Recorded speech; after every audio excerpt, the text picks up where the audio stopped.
Could join us. That's wonderful. Thank you. Okay, Alex, I think we're ready. Yeah.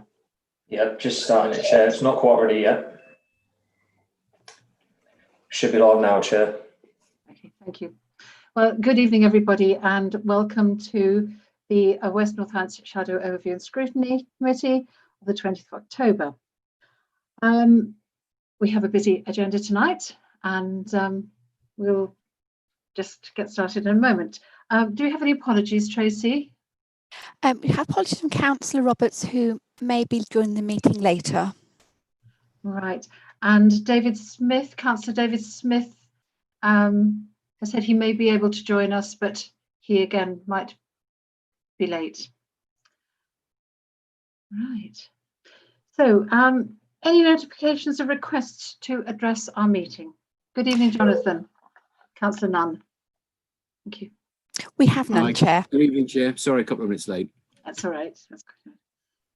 Do we have any declarations of interest? I can't see any hands up. No.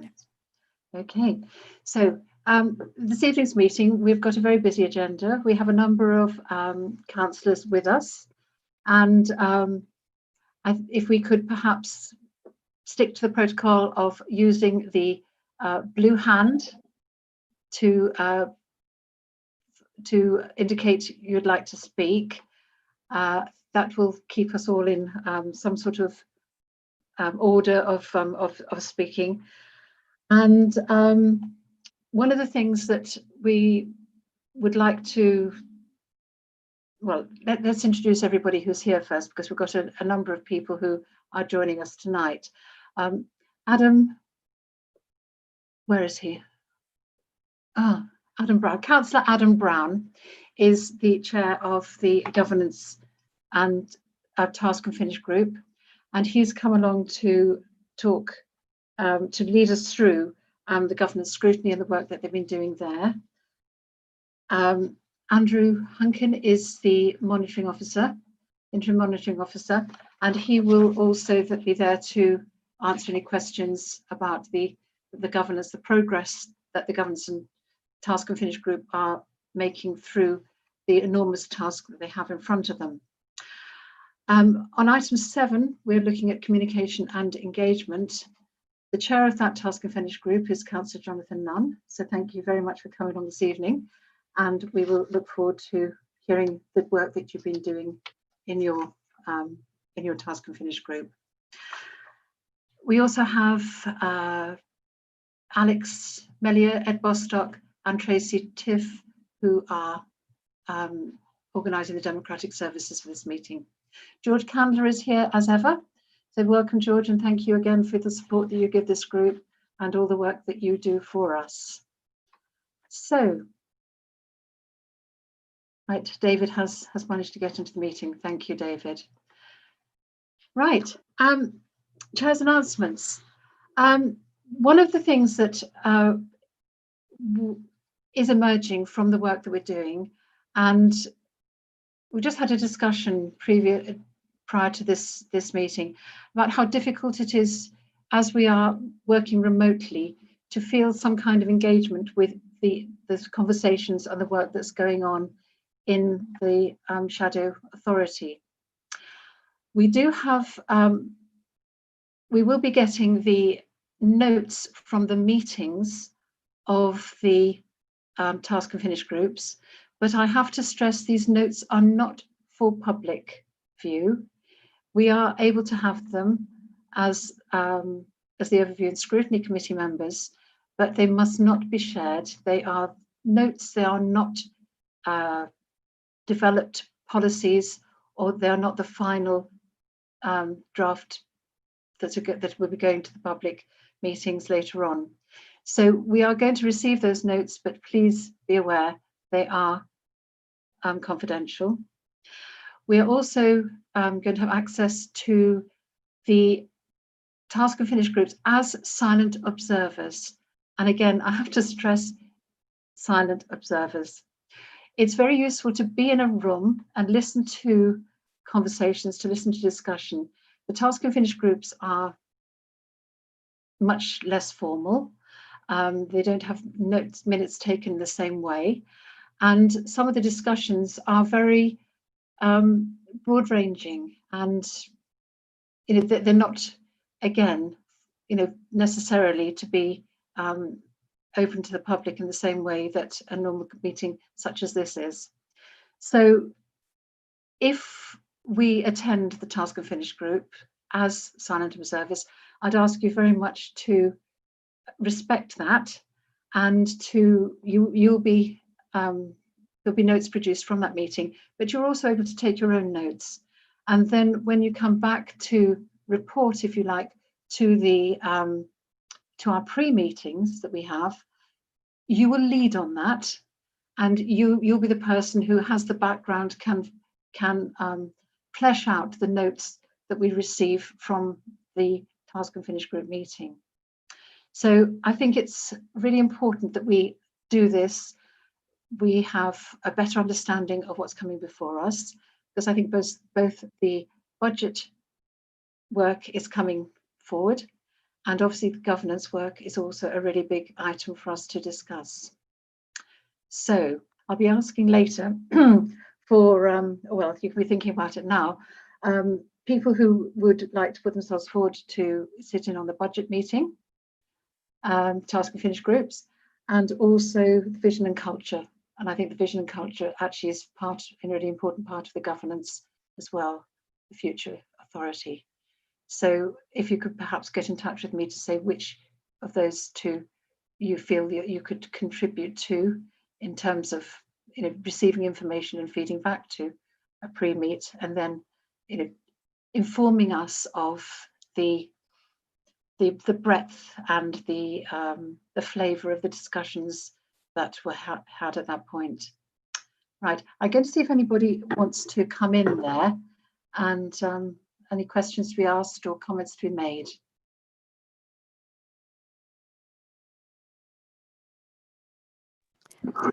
Is everybody quite happy that that will be something that will help us hugely in the work that we do, but also that there is a level of confidentiality that we have to respect? Okay, I can't see anybody wanting to speak on that. Thank you very much. And we've got the next meeting that we have will be based on the budget and the vision and culture Task and Finish group's work. Right, can we have a look at the minutes, please? And we'll go through those and just approve them. It's the meeting held on the 8th of September, and we had Paul Helsby and Anna Earnshaw presenting transformation and the finance programme, and then Anna Earnshaw talked about the draft outline of blueprints for the West Northants Shadow Authority. So can we look at Paul Helsby's presentation? Is there anything there that we would like to either ask for further information on, or that you feel doesn't reflect the meeting? Yeah. We're happy with Councillor Lane. Councillor Ritchie. Ken. Yes, thank you. I entirely accept the minutes as they're written. The thing that concerns me slightly is, do we get any feedback on what, on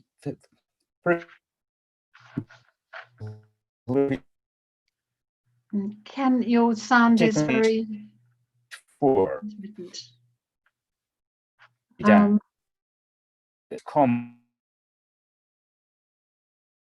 Ken, Ken, we're having trouble with your sound. The transformation program. Hello? Ken, could you repeat that briefly? We're having trouble with your sound. Yes, I think it's probably my internet connection. Right. Once I finish, I'll take. Right, it's gone completely now. Maybe we can come back to that point that Ken's making. Is there anybody else who's got any comments or would like any further clarifications? Nobody else is indicating, Chair. Thank you. Right, on to Anna Enshaw's presentation, draft outline of the blueprints. Are we all agreed that the true record of what was said? Any further clarifications that anybody would like following those minutes? No? Right, thank you. Can we agree the minutes then for that meeting? Can I? Oh, sorry. Yeah, it's okay. Okay. Are we agreed? Minutes are an accurate record. Right. Thank you very much. Thank you. We'll come back to Ken.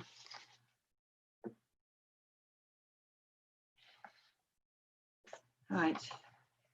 Just wait until he's come into the meeting. Ah, sorry, he's obviously having trouble with the connection there. Right. So can we proceed on to item number 6? Councillor Adam Brown.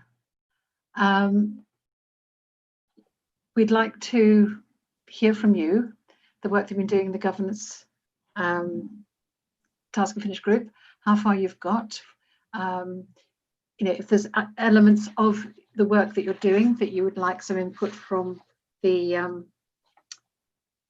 Scrutiny Committee, because obviously there are parts of the report that you're producing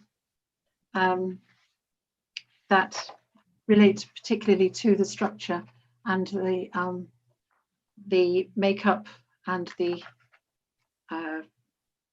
role that Scrutiny will play in the new authority. So over to you, Councillor Brown. Thank you very much, Chair, and thank you very much for inviting me along this evening. It's a pleasure to address the committee. Friday just gone, we had the 5th meeting of the Governance Task and Finish Group. We've tended to schedule our meetings slightly further apart than other Task and Finish groups, but have longer meetings in order to have a substantive agenda to get through. As I'm sure members can appreciate, there is some very dry, very complex work to be undertaken by the governance group. And we agreed at the outset that it was important that officers had sufficient time to draft the necessary work in order to properly inform the governance group. We're 5 members, as well as myself. We have Councillor Phil Larratt, Councillor Charles Manners, Councillor Michael Clark and Councillor Sally Beardsworth. I think we've established a very strong working relationship already. In the initial stages, we were primarily focused on aspects relating to the shadow authority rather than the West Northamptonshire Council governance structures. So making sure that the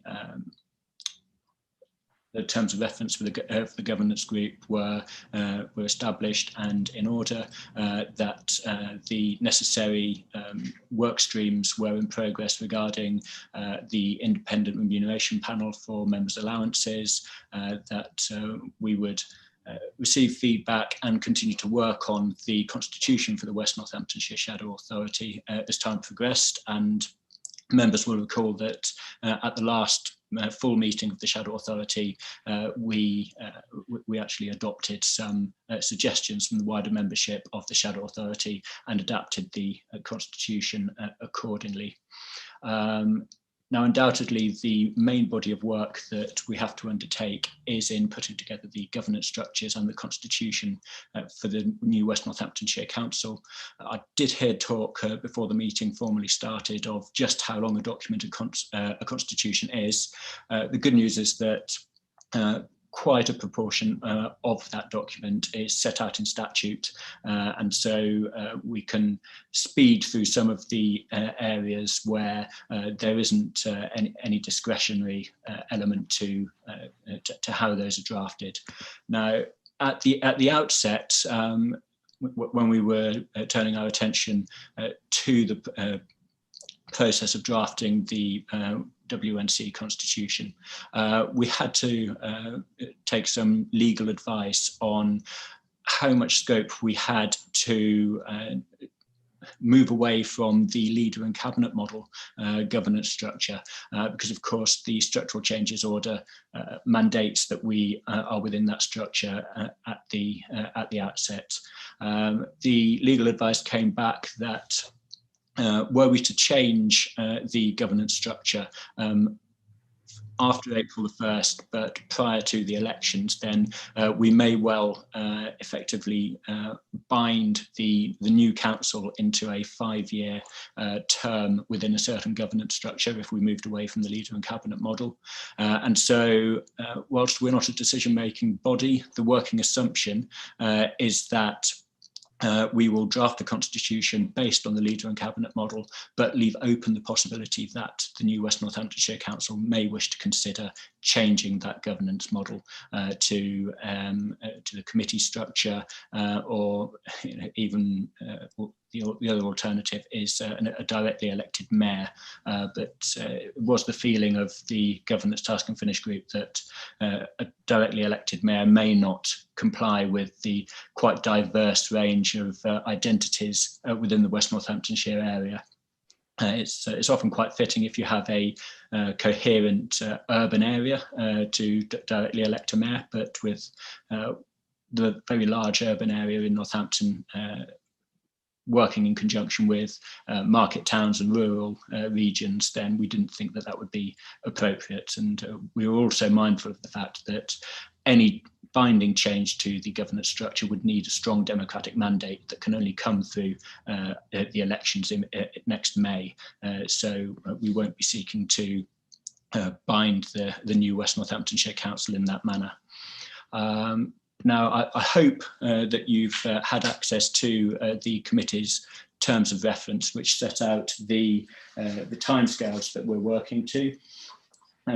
They set out quite clearly that the main body of work in arriving at the recommendations for the governance structures, scrutiny arrangements, constitutional decisions, etc., will be carried out from July of this year through to January of 2021. As such, the large majority of the work that we've got to complete is it's still a work in progress. We've arrived at a first draft, I would say, of the rules of procedure for full council meetings, but I would just caution members of Scrutiny that within a constitution, it's something akin to a Rubik's cube, that if you make changes in one area of the constitution, it can often necessitate further changes to previously drafted elements of the constitution. So it is very much a movable feast, which is why it is our intention to bring a full draft of the constitution to scrutiny before it goes to the executive, once we've had a chance to consider all the areas where we are able to make considerations. I hope that makes sense to you. The one exception to that is that we would be very, very keen to have your input as scrutiny members on the proposed scrutiny arrangements. We do feel that is one area where we can put together a preliminary draft, preliminary ideas to bring back to scrutiny for your early input before you were asked to consider the final draft constitution and other aspects of the governance arrangements. So we have decided, or we've at least minded ourselves to look towards Cornwall Council as an exemplar of constitutional arrangements and the way that they operate local boards, whereby they group together a number of divisions. They have localised meetings, fairly informal meetings, is my understanding, to get local feedback on policy, on local issues, and then feedback that intelligence, that local opinion to the full council. So those are just a couple of the things that are under active consideration by our committee. I hope that gives you a flavour of what we're looking at the moment. I I did hear prior to the meeting that people commenting on just how much work has to be done. There is an awful lot of work, there's no denying that, but I am pleased to say that under the terms of reference, we are on track, on schedule. We're ticking off the things to do list as we should be doing.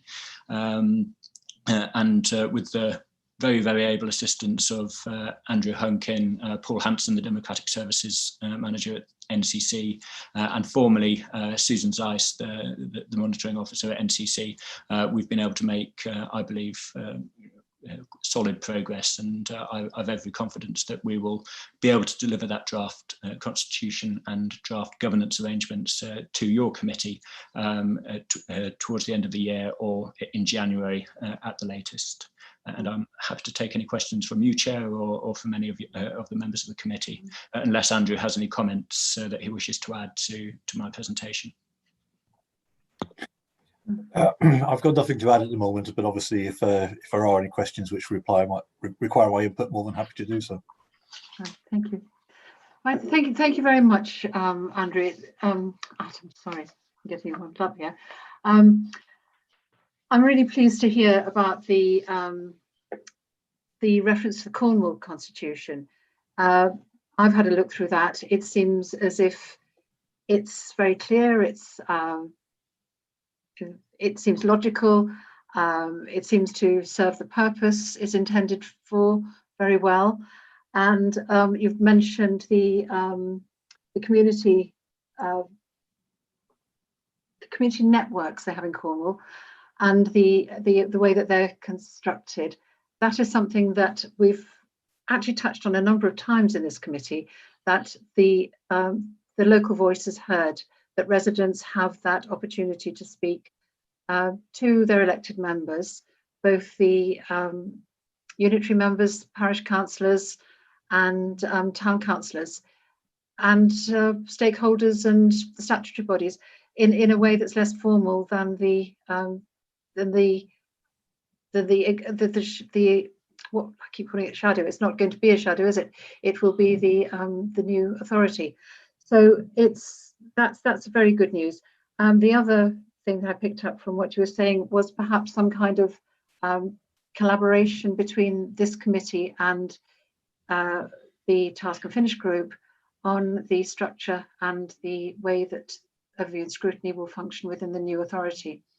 And earlier this evening, I heard Andrew Hunkin mentioned that maybe something in the form of a workshop would be a way to exchange ideas and to discuss the best way to establish overview and scrutiny, because there are many forms, and it's finding the way that we feel is going to serve our residents and our councillors in the best way possible. So from my point of view, there's two very positive things you've mentioned. Let's open it up to other people. Ken Ritchie, I can see that you've got your hand up. Ken, would you like to? Yes, thank you. Sorry, I've taken my picture down. My connection works better that way. Your sound is much better. I too am. I'm very pleased that the group is looking at the Cornish model. In Cornwall they have even bigger problems than we do in terms of the number of different areas and the need for some way of finding local representation. I wonder, however, whether the contact has been with the council in Cornwall, or if there have been any attempts to sort of pick up other views on the system. I had contact in the past with some people who were councillors in Cornwall and who reported a certain amount of dissatisfaction that some of these area committees or area networks tended to be very much talking shops that didn't really have a mandate for taking any action, that there was a lack of clarity in what powers they had and what they could actually do. And I wonder if that's something that that needs to be explored. clearly they cannot expect to have a great big list of delegated powers, but on the other hand, they need clarity about what they are there for and what we think they can achieve. Okay, I think that's something that maybe your committee could consider, Adam. Yes, very much so, and I thank Councillor Ritchie for his feedback on that. We've certainly taken a lot of feedback on the Cornish model from the LGA. I also have informal contacts within Cornwall Council myself through my experiences at various LGA trainings. To be perfectly honest, the feedback I've heard has been overwhelmingly positive, but I understand the concerns that Councillor Ritchie raises. There is always a risk that meetings or committees designed to receive feedback can be seen as talking shops. So it's important that, in considering a localised model of governance, that we ensure that it's correct for Northamptonshire. We're not going to simply drag and drop a Cornish model where, understanding that it's a very different part of the world. Geographically, it's quite distinct from Northamptonshire, but I believe that it's a model that can be adapted and utilised in order to make people feel more engaged and make the public feel that their voice is being listened to. And ultimately, that's where our focus lies within the Task and Finish group. It's about trying to maximise transparency, about trying to maximise public engagement, not being too focused on councillors' interests, councillors' needs. Ultimately, we're there to serve the public, and we want our constitution to reflect that. Right, thank you. Any other comments from anybody? Councillor Pritchard is indicating, Chair. Yes, sorry, Ken. Yes, Councillor Pritchard. With regards to following on from Councillor Ritchie's comments, one of the things actually is that I don't think we should undermine actually is the parish councils, because they're closer to the electorate and council, closer to our residents. And if you actually put another body in between, I think you've got to be very careful how they work together. It could be an advantage, that the parishes could actually go to this particular working group, but we have to be very careful that we don't undermine, the good work that they do very at local level. And if I may, Chair, I'd certainly agree with that. And it is very much our intention to use the local expertise and the local passions that parish councils and town councils indeed exemplify.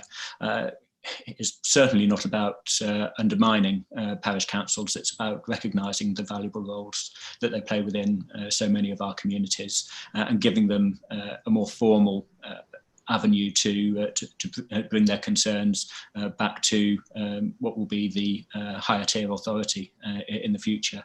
Now, as a rural ward member at both Daventry District Council and Northamptonshire County Council, parish councils for me are invaluable sounding boards.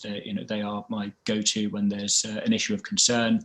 They're the first signpost that something may be going wrong in an awful lot of areas. So you certainly won't find an advocate for undermining parish councils in me. I think they're an absolutely immense resource, and they need to be utilised fully by West Northamptonshire Council.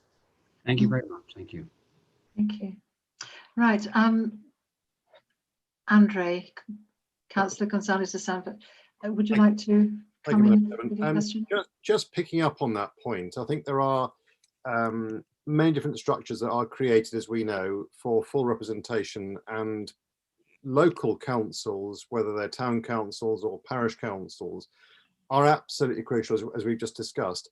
Can I ask that we fully engage the Northamptonshire Association of Local Councils with this, because they are a very representative body of local people, as we are obviously representatives of our local areas too, but they also represent some 280 or more local councils, local parish councils, and who are very influential in terms of getting that single communication out. I think it's a really important body that we would actually do rather well with, Madam Chairman, to perhaps invite them with their views, and they have a good collective view, and they obviously meet regularly.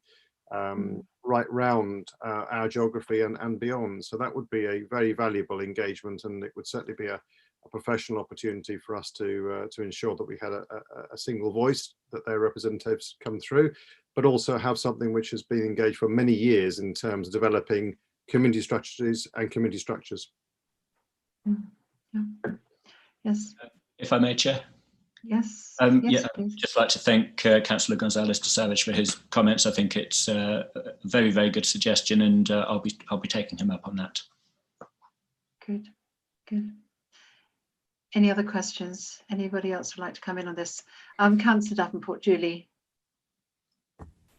Sorry, I can't. I've got a laptop now, so I can't actually see anywhere where it says put hands up. So I've just been waving. Oh, am I on mute again or no? No, you're fine. You're fine. That's good. That's good. Now, I might be a bit behind the curve on this. Have we received any minutes at all? Because all I've got is the paperwork I had sent through and the questions on email. Was there anything else I should have had? No, Okay. I think what we have been sent is I mean, that's fine. I just didn't know because I thought I might have missed something. no, we haven't had the notes from the task and finish groups yet, because it was I was very clear that these notes are treated with confidentiality, as they are notes from a very informal working group. Yes. So it's those will come in the future. Okay, because I didn't want to say something and it's already been covered, or I should have seen it. So the problem that I have, well, obviously at the moment, this is more like a mission statement, you know, rather than, as they know, they're working on the Constitution. And I totally agree with parish councils. However, we haven't got a parish council yet, and we should be having, but that will take a while to set up. And there are, you know, quite a few divisions that haven't got that. And the one thing that I found incredibly frustrating, whilst I've been a councillor. Julie, we've lost. The public do. So when it comes to planning, I mean, I've been asking for some time, and I know Councillor Larratt is also wants this, that councillors, whether there's a parish council or not, because they do get involved, that councillors become involved in those kind of negotiations, or just be there, because we are the best ones to know our own area. And I think that would help the public to feel that they are more included, because at the moment, how I feel is things are done to them. That is how they say it to me. Well, they're just going to do it anyway. It's already been decided. And as I say, I never get to find anything out until the time, which can be quite embarrassing.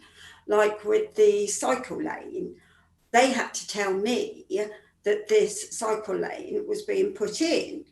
So that is what obviously I would like more involvement with councillors, and it shouldn't be a difficult thing. Just add on the divisional councillor in those kind of meetings and others.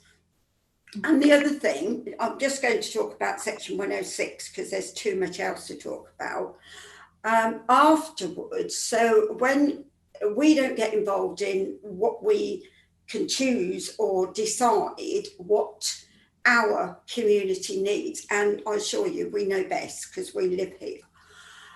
So when it's been decided for us without any thought for us and what we need, section 106, I didn't know until last year there is a section 106 board. Now, I've never heard of it. I don't actually know who attends it. It's like some mythical meeting where they decide what money will be spent where of the section 106. Now, I've been trying for a couple of years to try and find out how this works. And I finally got someone to say, yes, you can see the minutes, but We can't let you access them from your house. You have to come in here and spend the day going through all of these minutes and deciding. So again, that kind of thing. So yeah, sorry, I'll stop now. But that's what I'm saying. We need more involvement, and this doesn't state that we would have, and that's my concern. And it's your concerns are particularly about planning, aren't they? No, there's lots, I can assure you. Yes. I don't want to take up hours talking about them. That was just one example. So it's local voices on committees such as planning and in particular, but I think the initial planning. So before it goes to, I never find out till it goes to planning. Right, but so once they're in the discussions for what that area needs, we would like more input, please. Right. So planning does come into the Constitution and the way that planning works. Do you have any information on the way that the planning is going to respond to the local needs and include views of the local people? Councillor Brown. Yes, Chair. So this is an issue that we're very much aware of. We have asked for a specific paper to be brought to a future meeting of the Task and Finish Group on planning and the various options available to us in terms of how we can ensure localism within planning decisions at the new West Northamptonshire Council. So that will be a matter for consideration at probably our November meeting. I would have thought it was brought up at Friday's meeting, and my understanding was that that paper was imminent. So I can assure Councillor Davenport that those matters are under active consideration. We're very much aware of the sensitivities around planning. I think it's one of the issues that provokes the most passion within the public. So certainly we want to ensure that local voices are heard on planning matters. I also take on board her point regarding ensuring that voices beyond and as well as parish councils are heard. Should we go down the route of local panels, and we're fully aware of those needs. We know that certain areas of Northampton aren't parished. There are residents' associations in some areas. There are other key stakeholders that will need to be engaged in certain issues. So whilst previous questioning did take me down the line of talking about parish councils rather a lot, I can assure Councillor Davenport that both in the Cornish model and in the focus that we've given to the area panels to date, the focus has been not solely confined to parish councils, but to the wider community as well. Thank you. Right, Councillor Ken Pritchard. Ken, yes. Would you like to come with your question? A very quick comment is that I'm sure that Councillor Brown is aware of the situation with the government white paper in reorganising the whole of the planning structure. And after reading through it, there is also the situation there where, in fact, they're intending to do away with 106s. I don't know how they're actually going to replace it, but, we've actually at SNC just replaced or just commented on the government white paper, and we're actually waiting now to hear what comes back with regards to any of our suggestions. Whether central government will take any notice of them is another story, but I think, as I was saying, it's all under review at the moment, and it looks as though the whole of the planning organisation will be totally reformed.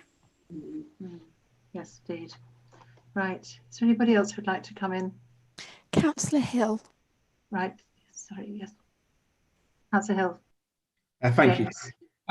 Councillor Brown, thanks for your presentation, really informative. My question was really around budgetary and considerations around that. Obviously, if you're looking at things like area boards in terms of planning, or different parts of scrutiny that are going to be doing more stuff, have you looked at and considered officer time and how much resources it's going to take to to implement that? Because clearly, these things, what you decide to do is going to have an impact on the budget going forward, isn't it?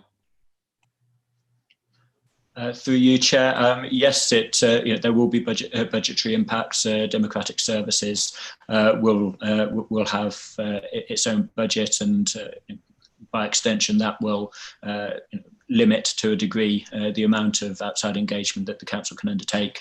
I don't believe that budgetary preparations have yet reached a stage where we can get a precise enough figure to establish how many limitations would be put on this kind of activity, but conversations are ongoing with colleagues on the executive regarding these kinds of proposals, or not even proposals as yet. That sounds too formal, but the kind of considerations that are under active consideration, and we'll take their feedback as and when it comes along. But I think it's important to be clear that our task and finish group will put forward a recommended constitution that will come first back to your committee here at Scrutiny for comments and feedback, and then those comments and that feedback will be incorporated into the paper that goes to the executive,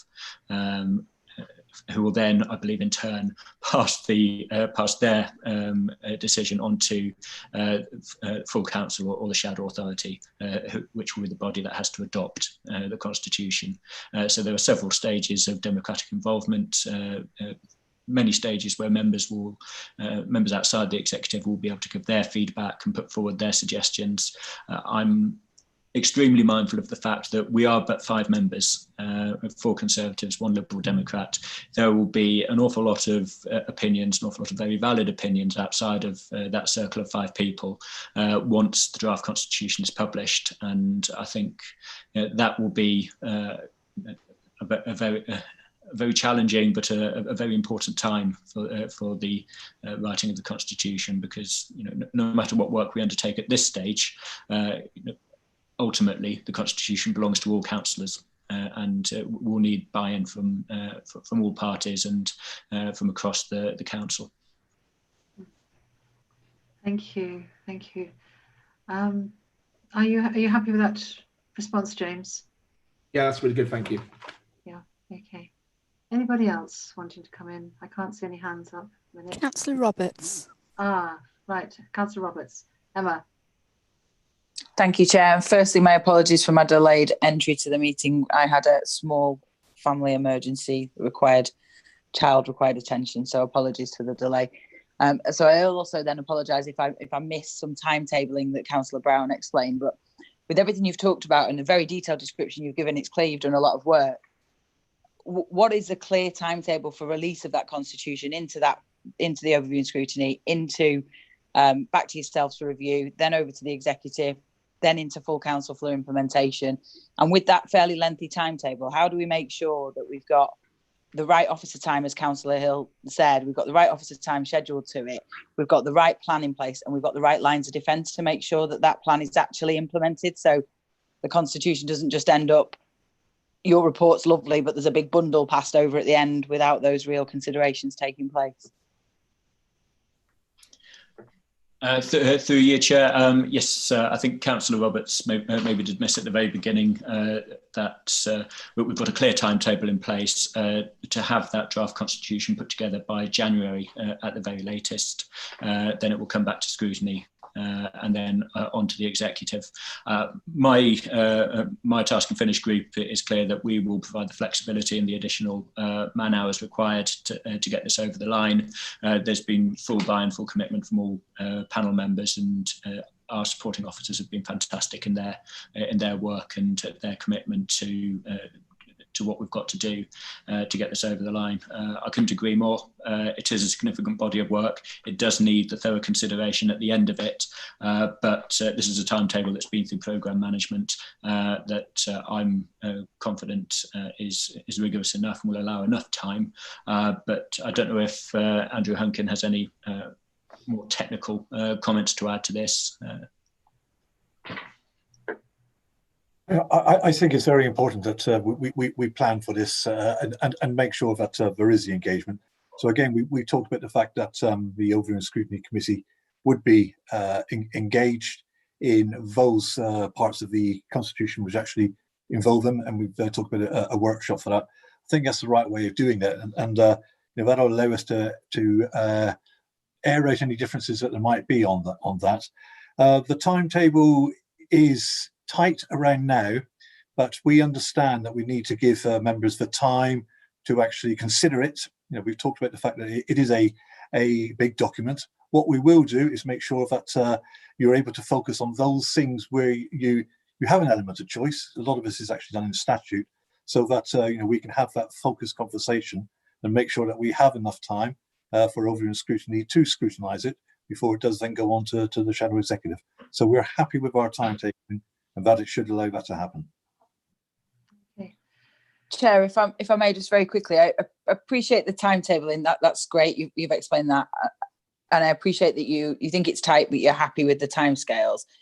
I think my concern is that if there are things that need to be implemented within the authority arising out of the decisions within the Constitution and the outcomes of that, how do we make sure that we timetable that so it's working and it's ready and it's serving the people following vesting day?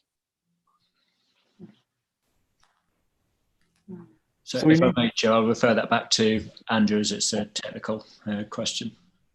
So we need to be clear on the interrelations that there are between the Constitution and the services. We've talked about democratic services there, but obviously this will have an impact on other services as well, such as planning and licensing. So we'll have whatever discussions are required before we get into the unitary authority, but also, and I'm clear about this as well, there will be elements when we actually get into the unitary authority which we'll still need to iron out. So, there will need to be work with the various services in order to put some of the recommendations into place. You will have by then an adopted constitution. So it will be then up to the services to put into place those measures and those resources which are required by the constitution. Do you have a follow-up question on that, Emma Roberts? Yeah, just very finally. So will there be a timetable for that, Andrew? Will there be a timetable on those, on democratic services, on planning, on licensing, to implement the things that you've had discussions with them about, so that we're not kicking things into the long grass, or we're not discussing something that's been recommended in the Constitution 18 months down the line? Well, no, we've discussed it because, it's a good point, and we need to make sure that the unitary is ready to do that. And so we can be linking that into the various services, saying, what can you give consideration to beforehand?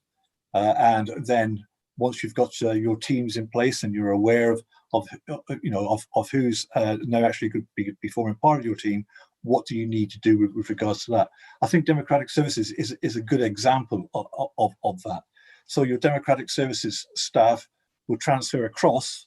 But what is clear is that you have democratic services staff at the moment with certain knowledge, skills and experience.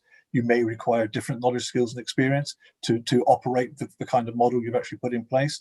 And it will then be up to the services to make sure that they have the right resources with the knowledge, skills and experience in place, through training and elements such as that. I'm glad I said the third comment then, because it's great that we can now implement that as a working programme. I think that's really important arising out of any of these projects, that there is a programme of works thereafter that are carried out. Thank you. Right. I've got Enam Hack. Councillor Hack, Enam, would you like to come in? Your question? Yeah, thank you, Chair. Through you, Chair. I just wanted to say thank you to Councillor Brown for his presentation. He talked about, I think, some of our colleague talked about the local engagement, the community engagement, the number of groups we have, especially in my division, my ward. We have a number of, we don't have a parish council. We have a number of residents associations, very active ones. What level of engagement or what level of intention do you have in terms of engaging with local communities, residents association, and especially in particular BAME community, Councillor Brown? Through you, Chair. Thank you very much, Councillor Hack. It's an important point, and I'd repeat my earlier comment that I would hope to see residents associations engaged in the same way that we would engage parish councils. I would just stress that we've not yet formalised proposals on this front, so the precise structure of the local boards is still open to debate and indeed input or feedback from Scrutiny and other areas. Separate to the governance task and finish group, there is an ongoing work stream within the programme management office to put together a list of key community stakeholders that current sovereign councils work with. Those will include key groups within BAME communities and other key community groups within the local area. And so I would anticipate those groups having equal input into the relevant local boards on issues that concern them. It's, I think, I hesitate to say particularly, but I know that from speaking to colleagues at the Borough Council, an awful lot of work has gone into building up relationships with an awful lot of community groups across the borough area. None of us want to lose that legacy that has been built up at our sovereign councils. And I know that the same goes for different groups in Daventry District and South Northamptonshire as well. So there's an awful lot of legacy work that needs to be carried through and within the Constitution, we'll do our best to find an avenue for those key stakeholder groups to find their voice within the new West Northamptonshire Council. Good. Happy with that, Emma? Yes. Yeah, that's great. Yeah, thank you, Councillor Brown, for your very informative answer, very in-depth answer. Because we do have, I mean, as you have mentioned, in the borough, at Northampton Borough Council, we have a number of key stakeholders who work and who has been working in the past, and they have created a very good working relationship with Borough Council. And I don't want to see lose any of the group, and we don't want to lose any of their views and going forward. Thank you.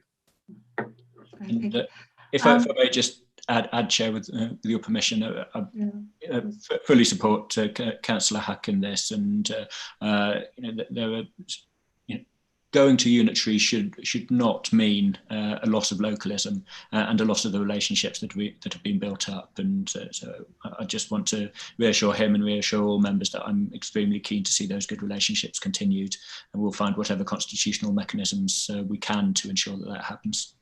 Right. I've got Councillor Wesley. Mark, your hand is up. Would you like to come in? Thank you, Chair.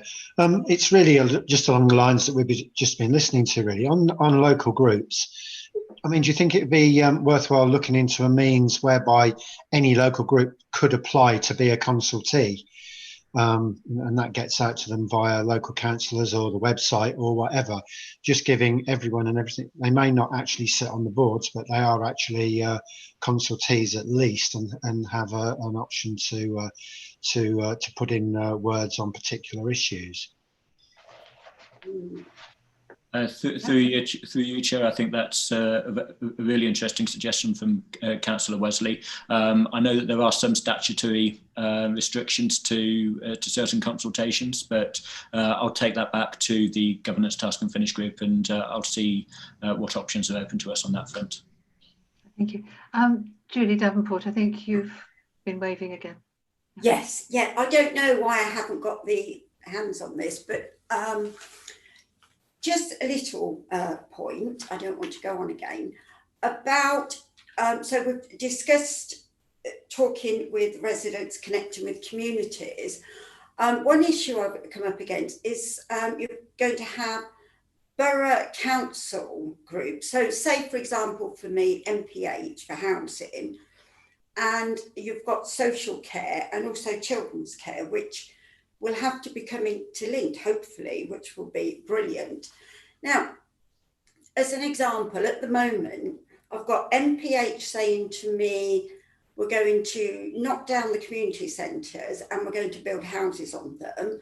And then when I was at NCC Scrutiny meeting, Anna Earnshaw said, and I totally agree with her, that a lot of like dementia and depression in older people is because of isolation. So her view is to have more developments where older people can mix and meet in community rooms, and yet on the other hand I'm having to deal with MPH wanting to knock them down, which I totally understand. We have a housing crisis, but I'm just asking, how are these two going to be communicating with each other, and is this forming part of the constitution? Councillor Brown, do you want to come back on that, or do you think that is a matter for the service? My first thought is that I think it's a service area issue. Certainly within the constitution, we will as we get further into the autumn and winter, we'll start to consider schemes of delegated powers and all the rest of it, which may have a certain effect on the kinds of issues that Councillor Davenport's mentioning. But at this stage, it's a little bit too specific for me to give any concrete comment on. I don't know if Andrew can offer anything more helpful. Only just to say that obviously we want the constitution to be a helpful document, and not something which just sits on the shelf and you bring it down when you think that somebody's done something not quite right within a council meeting or whatever. So it's going to set out and link into the culture. It's going to set out how we're going to engage. It's going to set out the structure you're going to actually use to do that, and then will come the rules which you need to have to make sure that your governance is correct and you do things as you ought to be. But there's a wider issue here, which is probably beyond the constitution. The constitution is an important part of this, but it's about the culture of your organisation and about how you actually link into services and the roles of ward members and how you feel engaged. And that's something for the unitary authority to tackle as a whole, as it's actually going forward as well. So the constitution is a really important document, and we're going to make it so that it is something which will really help us provide the services, but it isn't going to do everything, I'm afraid. Right. Actually, I have a question that I'd like to put to you, please, Adam.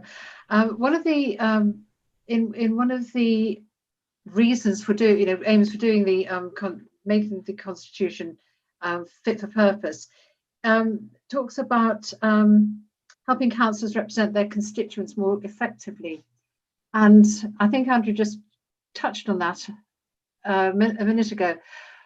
What about the immense amount of training that councillors are going to need, especially new councillors who are elected for the first time? There's an awful lot to negotiate within the council.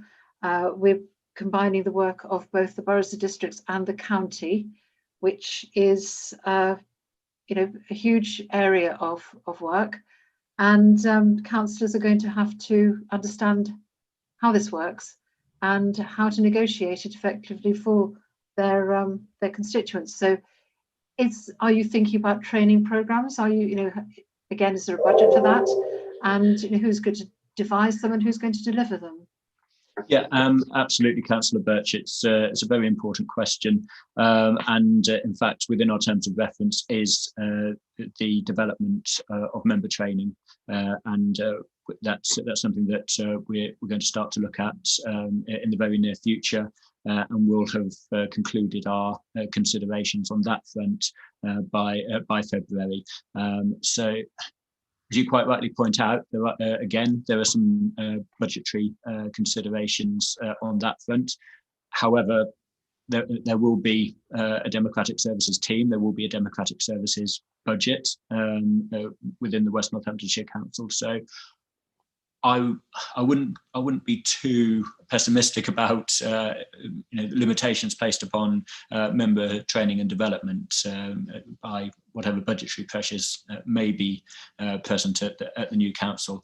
I entirely agree that members will need training. It will be hugely important to make sure that members are aware not only of their obligations but of their rights to access information, to hold the executive to account, and to fulfil their duties to their constituents. So that will be something that is something that's within our work programme. We haven't got there yet, but it's one of the most important things that we'll be doing, and I'd be more than happy to come back to this committee and provide an update once we've started work on that.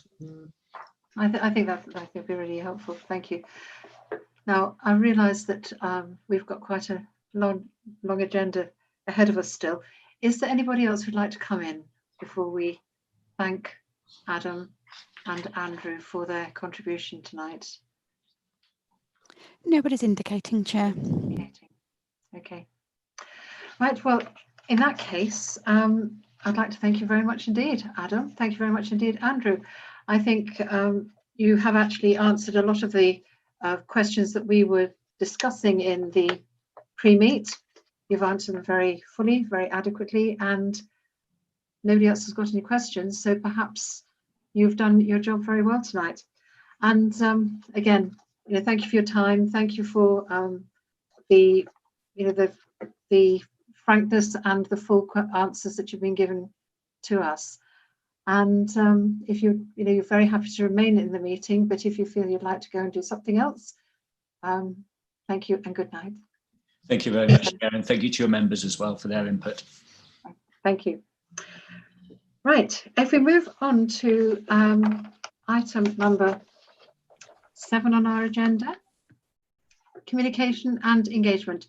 This is another task and finish group that has been working on how we are going to communicate the work that is going on at the moment to our officers, our councillors and our residents, and also moving into the future, how we are going to brand the new authority and make sure that all our residents know the changes that are going ahead and the benefits those changes are going to bring to them.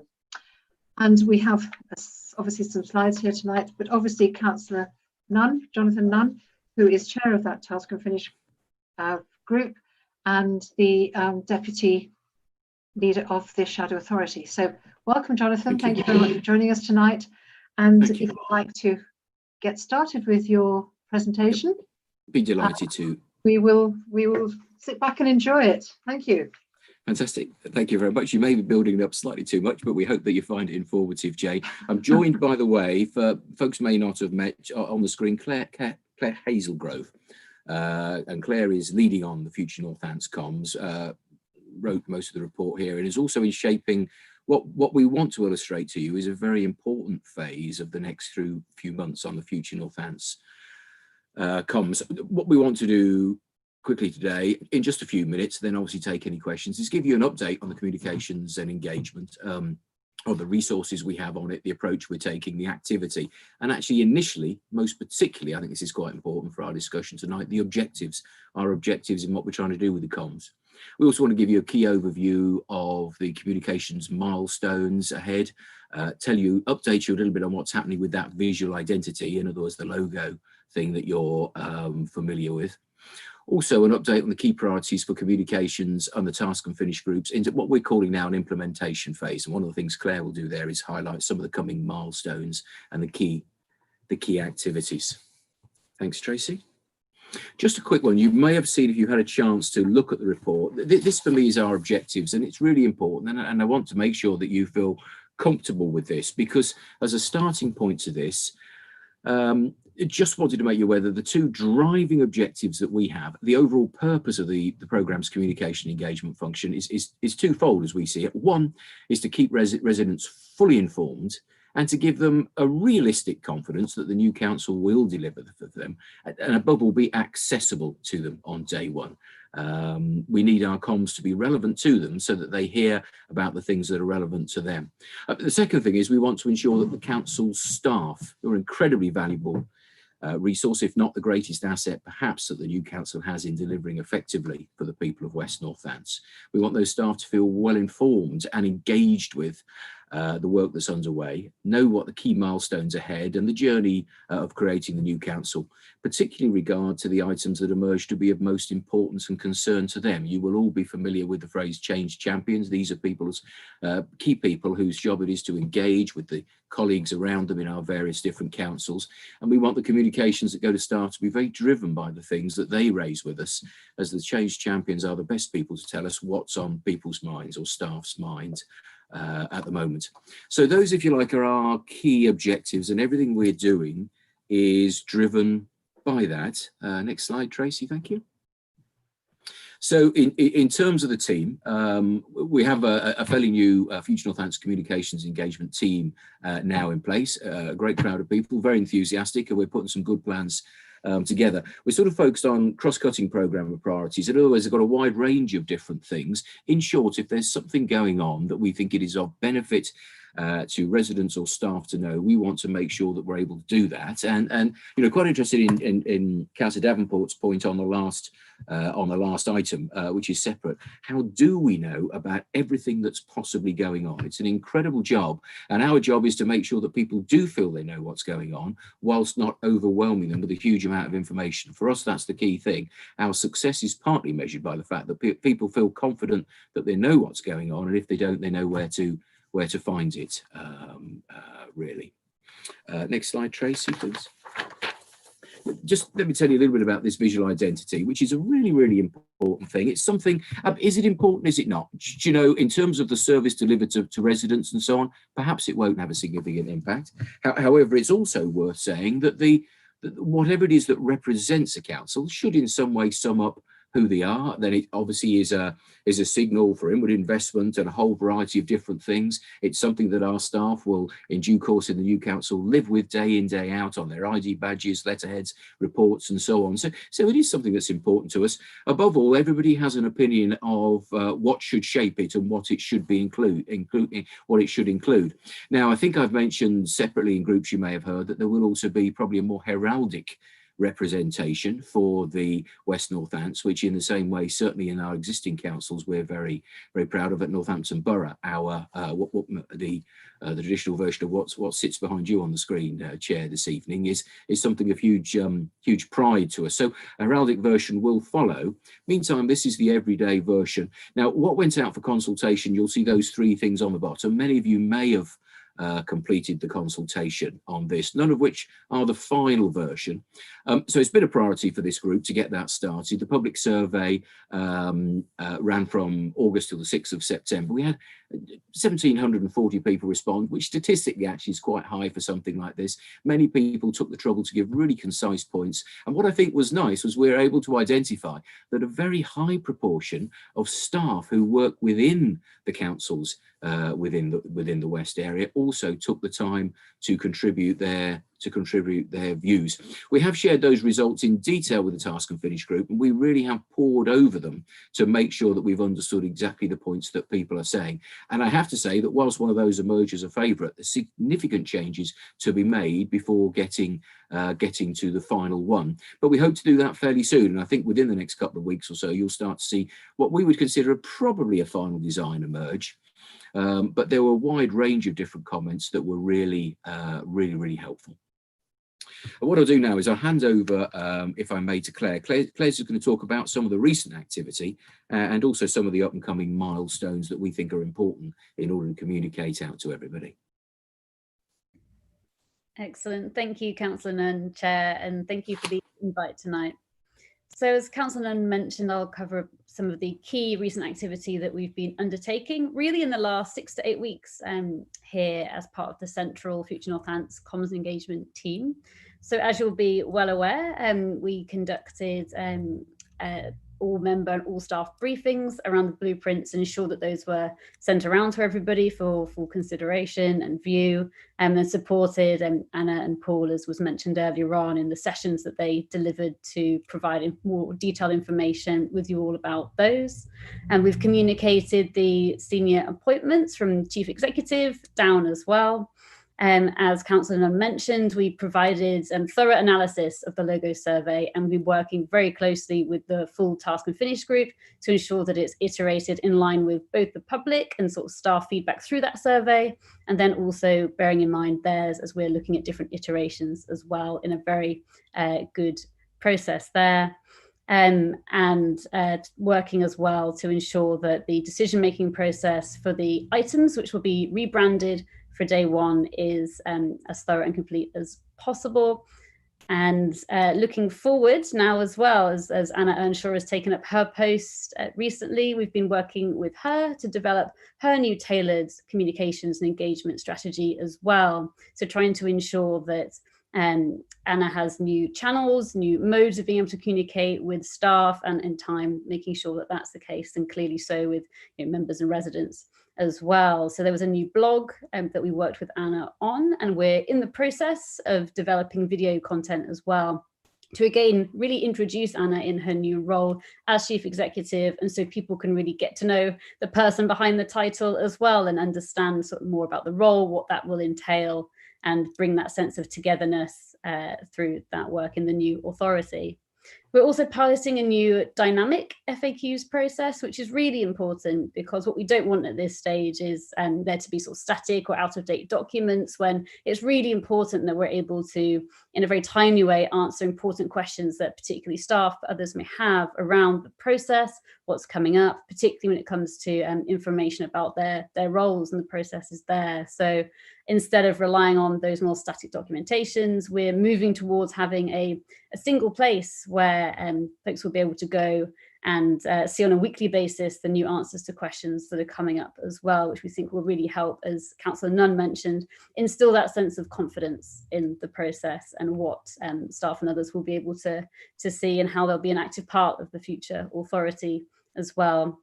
Now, within this, we've also been reviewing and broadening out our communications channels. So conducting a review of the monthly bulletin that you'll receive as members, staff receive a version as well. And we're looking at how, again, we can kind of speed up the process through which communications can reach their intended audiences as well. So how can we make sure that when a program, so say PLACE or ICT, have something important to share, that they're able to do that? And so we're looking at how we can do that at the moment as well. And as I mentioned with Anna's blog as well, that's an additional piece that we can utilise to be sharing that key information in the way that she would wish to with staff and members as well.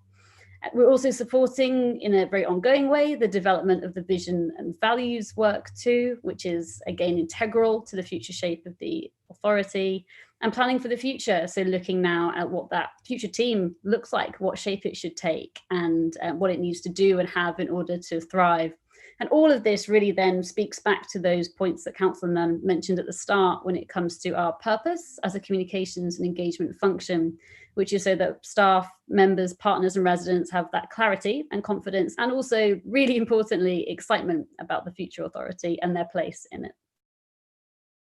Thank you very much. And so then some of you will be familiar with this slide. It's an updated version of the one that you'll have seen in the blueprints presentation, and really just shows you there the route to day one. Now we're well along this road, which is fantastic. And as Councillor Nunn mentioned, we're firmly in that implementation phase now.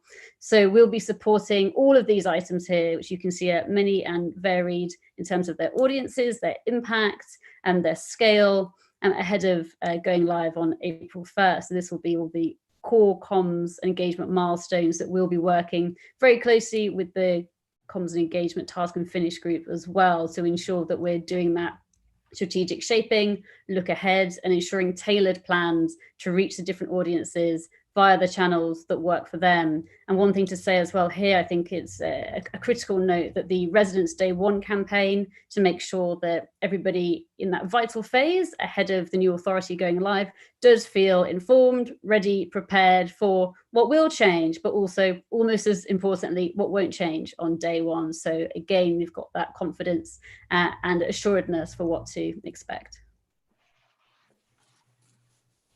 Jolly good. So looking at what is our focus now then, I suppose there's a number of things in terms of the task and finish group. One is to act as a sounding board, as a member-driven sounding board, you know, being aware of what's going on, what we think will be relevant to people. Relevance is really, really important. And I think with the close relationship that many of us as members have with staff and groups, we're able to identify what's coming up that we think we really need to illustrate extra detail on.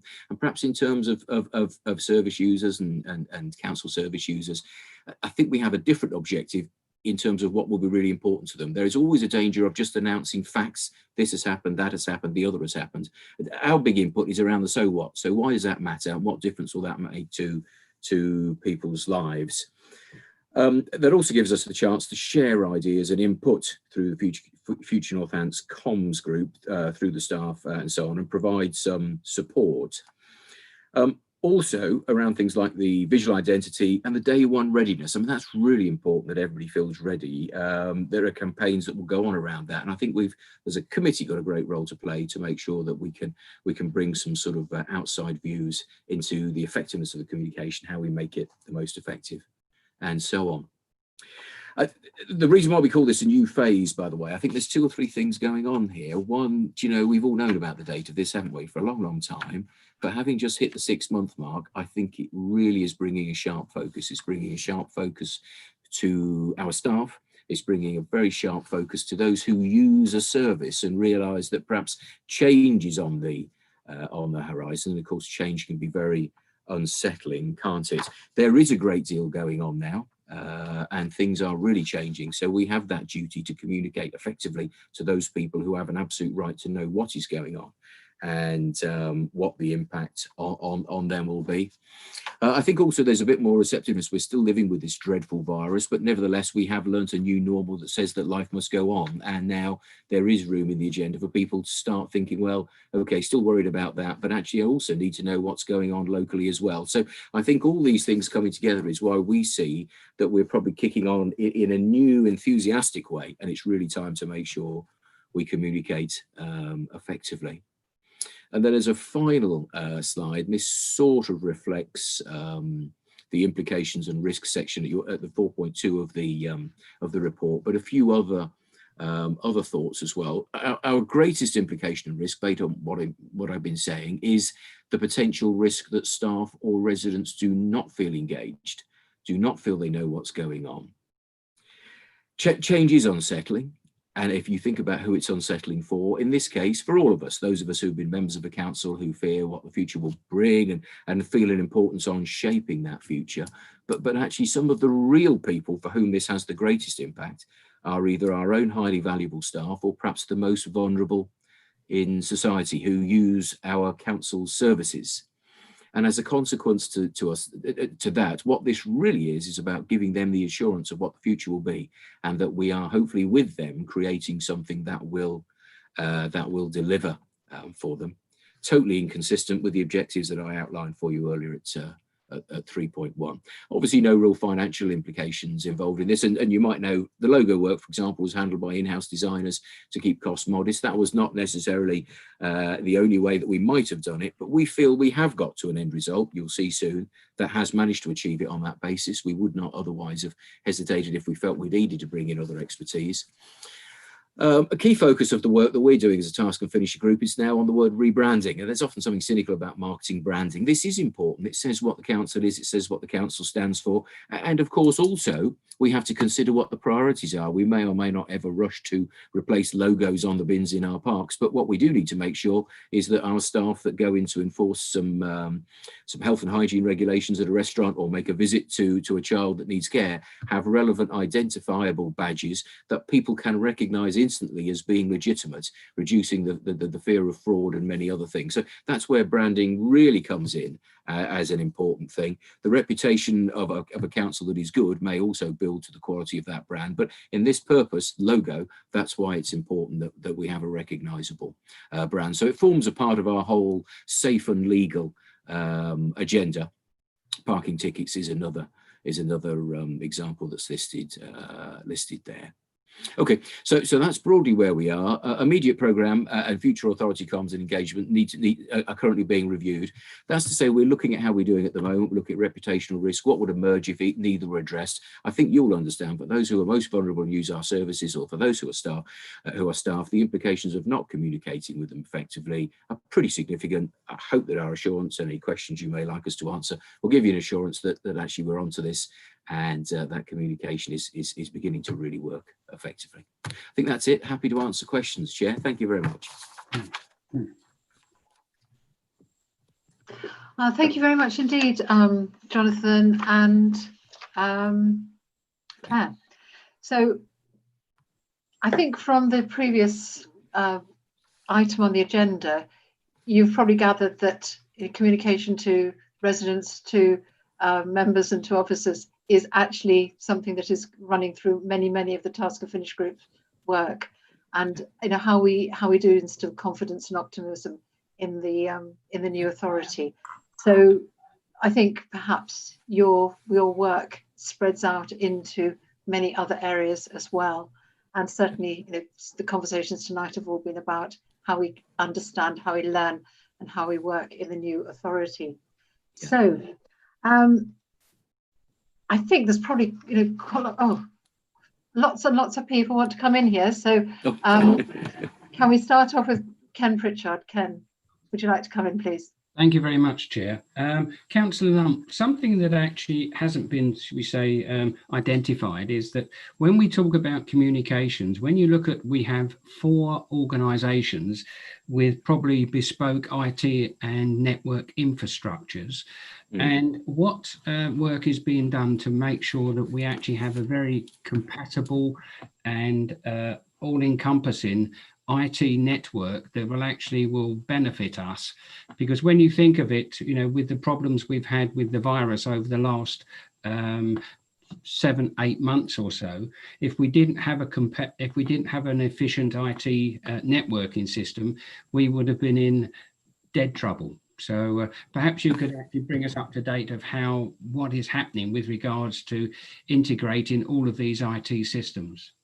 Yeah, thank you. Happy to. Just to thank also the Chair for her kind supportive comments. We see this committee as an important ally in coming to us in the event that they feel there are any comms that aren't working. So I think our 2 committees can work hand in hand. Specifically on Councillor Pritchard's comments, now in actual fact, I wholly take your point, and perhaps what you've got is an illustration there of a term, communications, which covers a multitude of different sins.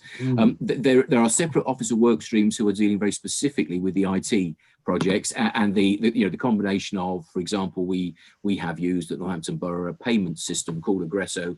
It all needs to be integrated together and so on. I'd share your point that some excellent communication has gone on during the COVID pandemic. I think that was the point you're making, partly actually as a result of the fact that people are working far more closely together than they have done ever in my limited experience of boroughs and county councils.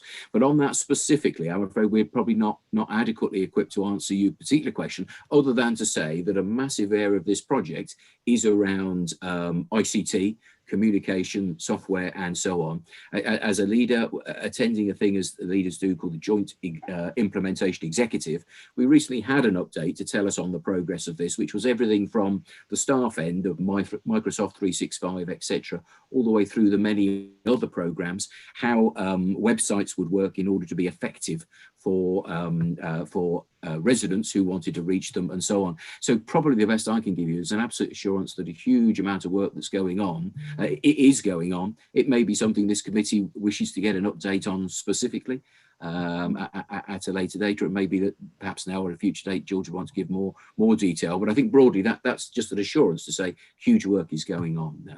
Because obviously, if this is not in place, obviously communications, and I mean voice, verbal, communication, text, and all the other things. If this infrastructure is not in place, you're going to have an awful lot of problems. Without a doubt. Yeah, no, it's top of the list. A lot of people working on it. And whilst I'm not the man to give you a more detailed update, I can tell you for updates I've received myself, there's a huge amount going on. There really is. It is an area this committee might want to inquire on the basis of the importance of going live day one with systems that staff and residents can access. I'm confident you would get a presentation that would be tremendously reassuring. Thank you, Ken. Okay, thank you. Right, I think that's something that we could look into there. Right, Dermot Bambridge, would you like to come? Then we have Mark Wesley after you. Thank you, Chair. Jonathan, obviously we've got an awful few words written down for an awful lot of work going on, and there's no question you're doing a fantastic job. Thank you. Just 1 or 2 things that I'm sure you're doing, but I just wanted a little bit of sort of reassurance, really. The first thing actually is a comment on your presentation and in the paperwork that we had, the report. It listed 2 target groups. One was residents and the other was council staff. I was very surprised not to see part of that list a 3rd item, which is members. We are part of this, but we're not council officers. So I think that ought to be written in. I know it goes without saying, but to put it down shows it. Yep. But one more group that's not mentioned in there, which from personal experience I found vital, and that is the people that we work on, we rely on. That's everyone from the people who print things for us, who deliver things for us, who you know, are suppliers and contractors. You know, they are internal. So that's just a comment, really. I know they're included, but it would be nice to see them actually in the report. Yeah, that's my first point. Shall I quickly comment on that? It's a very valid point. I think there's a couple of reasons for that. One, in shaping these, our two priority areas are the people who are using our services and the people who are delivering them. We see them as essential. When we considered whether we included members, you know, in a very kind of way, I don't think it is for the programme to communicate to members. Members are a vital part of the whole thing, frankly. It's not just my programme, and it's certainly not just George's or anybody else. It's yours too, Dermot, and we are all a part of it. If you wish, happy to articulate members separately in it for sure. And then the other area you mentioned, we did toy with the modern parlance almost as partners, isn't it? Which is everything from suppliers, the charity, the voluntary sector, without which we would be sunk. Yes. You know, for the purpose of complete, happy to rerun those. Now it's what we've used as a working group, but happy to rerun it and include both members and partners more specifically. Yes, certainly. Sorry, you had further questions as well, I think. Yeah, that's just to carry on to that, really talking about looking at the media itself. We're seeing obviously a very big change in media. Our local papers are disappearing, almost out of sight now. Social media is coming to the fore, and obviously we're only too aware things like Facebook of how important they are, basically to monitor and to use. So I mean, you're obviously using that as well. So, you know, that goes without saying, and I assume that's included. But Ken's point earlier about the use of communications, and that when South Northampton started working with Charwell, we started working on an integrated website, not integrated in that it was the same website, but using the same platform. And it took an awful lot of time to get that sorted out. And certainly, I'm sure we'd all appreciate how much residents are using the website, which saves us an awful lot of time and money. And it's a lot more convenient to everybody. But obviously, people are used to different platforms. So, you know, that's something that obviously we're all going to do. And it's obviously one of your high priorities, but I'd just like to make the point, don't underestimate how long it does take to come up with a finished article. And arguably, that's something that should be operational from day one in an ideal world. Lastly, but certainly by no means least, what about communications to those who don't have English as a first language? Is that something that you're working on as well? Yeah, thank you. Interesting. Do you know, taking these individual points, social media, I think extremely important. And one of the things I was going to mention, certainly for a lot of internal communication, some videos have recently been sent out to all staff, just put on, I think at NBC, we put them on our intranet, which the staff look at regularly, and really helpful. They used video, and it was far more compelling perhaps than the written message. I think so far there has been quite a lot of uses of the written message press release, which is a series of words about something which has happened, and they've not necessarily come alive. I think we're changing that a lot more now, with some great videos that were produced that told staff a little bit about what was going on in the place general directorate, you know, planning and highways and so on. I think there's more scope to use more social media. So I think you're absolutely right. But again, we honestly see this as a real kickstart now. We've got a lot more new plans coming in. I think you'll see a change of the amount of social media and so on that's being used to try and get the get the messages put out. And also on your next point about the platform, I get it, and don't underestimate it. In terms of the time required, I'm fairly reassured that on this whole ICT and sort of customer experience thing, there's a number of great people working on this, as there are the whole program. It's Richard Ellis, of course, who you'll be familiar with as sort of chief or interim chief at SNC. And I think they have an absolute clear idea of the huge task that they've got to make this all happen, and the need to have it tested and running and running thoroughly. And again, as part of that whole comms thing, it may be this committee would separately want to make inquiries about that, certainly as it progresses further. But my sort of observation from the outside, because it doesn't come under this committee whilst it's comms, is that they have got an excellent grasp of what the job is, and they're sort of well into doing that work. But it won't hurt for us to have, both at this group, and I know we will through the leaders group, occasional updates and opportunity to challenge and ask questions. And the English as a second language is a really interesting one. And I don't think as yet we have done much. What we like to think in the borough, we're a very cosmopolitan area, and we have a wide range of people of different ethnicities. That's the richness of the borough. And of course, we learnt during COVID, we gained some really valuable contacts for rapid translation and getting messages out in a more thorough way than perhaps we have tended to do before. Actually, we've relied on the mainstream media or our own social media. So I think we just have to take that as an observation and give you in return a promise that we will consider that carefully. It is quite common, as many of us knows, that those many in the ethnic communities are perhaps have certain vulnerabilities, which means they more than anybody need to make sure that they can feel they can approach us and have the confidence to do that. So I think we'll take that on board and review that and make sure that most particularly we reflect that in the comms that we put out. Thank you. Thank you, Jonathan. Thank you, Chair.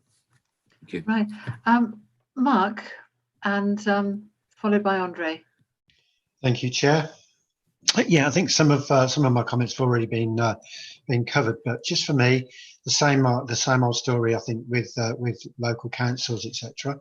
Branding isn't just about the logo, and I'm sure we all know that. It's about what we do and how we do it and how we're perceived to do it. So it's, yeah, by all means have a nice logo. There is nothing wrong with that, but it's the crux of it is how do we look out there in the community, and I would hope that as far as comms and engagement goes, that we go back to the previous discussion and talk about the local parish councils and the local groups, and actually utilise their branches and their tentacles out into the community to tell everyone that this council is coming along, this council is going to be there on day one, and these are the routes to get into it. And key to that is one thing that's already been mentioned is, you know, the website has really got to be top quality, really simple. Don't assume that people understand where and how to look for things. You know, the best websites in the world are commercial, where people want to sell you something. You know, let's consider that we're selling people the services, because we sort of are, and make sure that they can easily identify how to find anything out about this council on that website. That's just my comments, really. Thank you. Yeah, thank you. I think, broadly speaking, I just say I agree with you on your logo point. I think you're right. People can have huge pride in a council or contempt for a council, irrespective of what their logo is. It's what you do behind that, isn't it? It's about the way you treat people, how well you look after people, your visions and values. And that's not just through some superficial values exercise. People have to feel it and believe it every time they interact with the council. So I'd share that entirely. In terms of telling the parishes, we do work closely with NCALC, who of course are the voice of the parishes, and do a lot of communication through them. I've sat in on a couple of sessions that they've organised where parish chairs and clerks and so on will attend, and there's even during the Zoom era. So we're hoping to keep in close contact. I hope they would say that we are doing that quite well, but once again, it's an excellent reminder. Thank you. Websites, what a challenge! What a challenge! At this point, it's an ICT thing, but more and more it becomes more of interest to our committee, as indeed it will to you, in terms of its usability. I look sometimes at our own Northampton Borough website and see the amount of information. I think our recent refresh, we've not got that too badly. You can find things quite easily, but when you add all that together with all the massive range of services from the county, there's going to be a wealth of information that needs to be very easily accessible in a minimum number of clicks, doesn't it?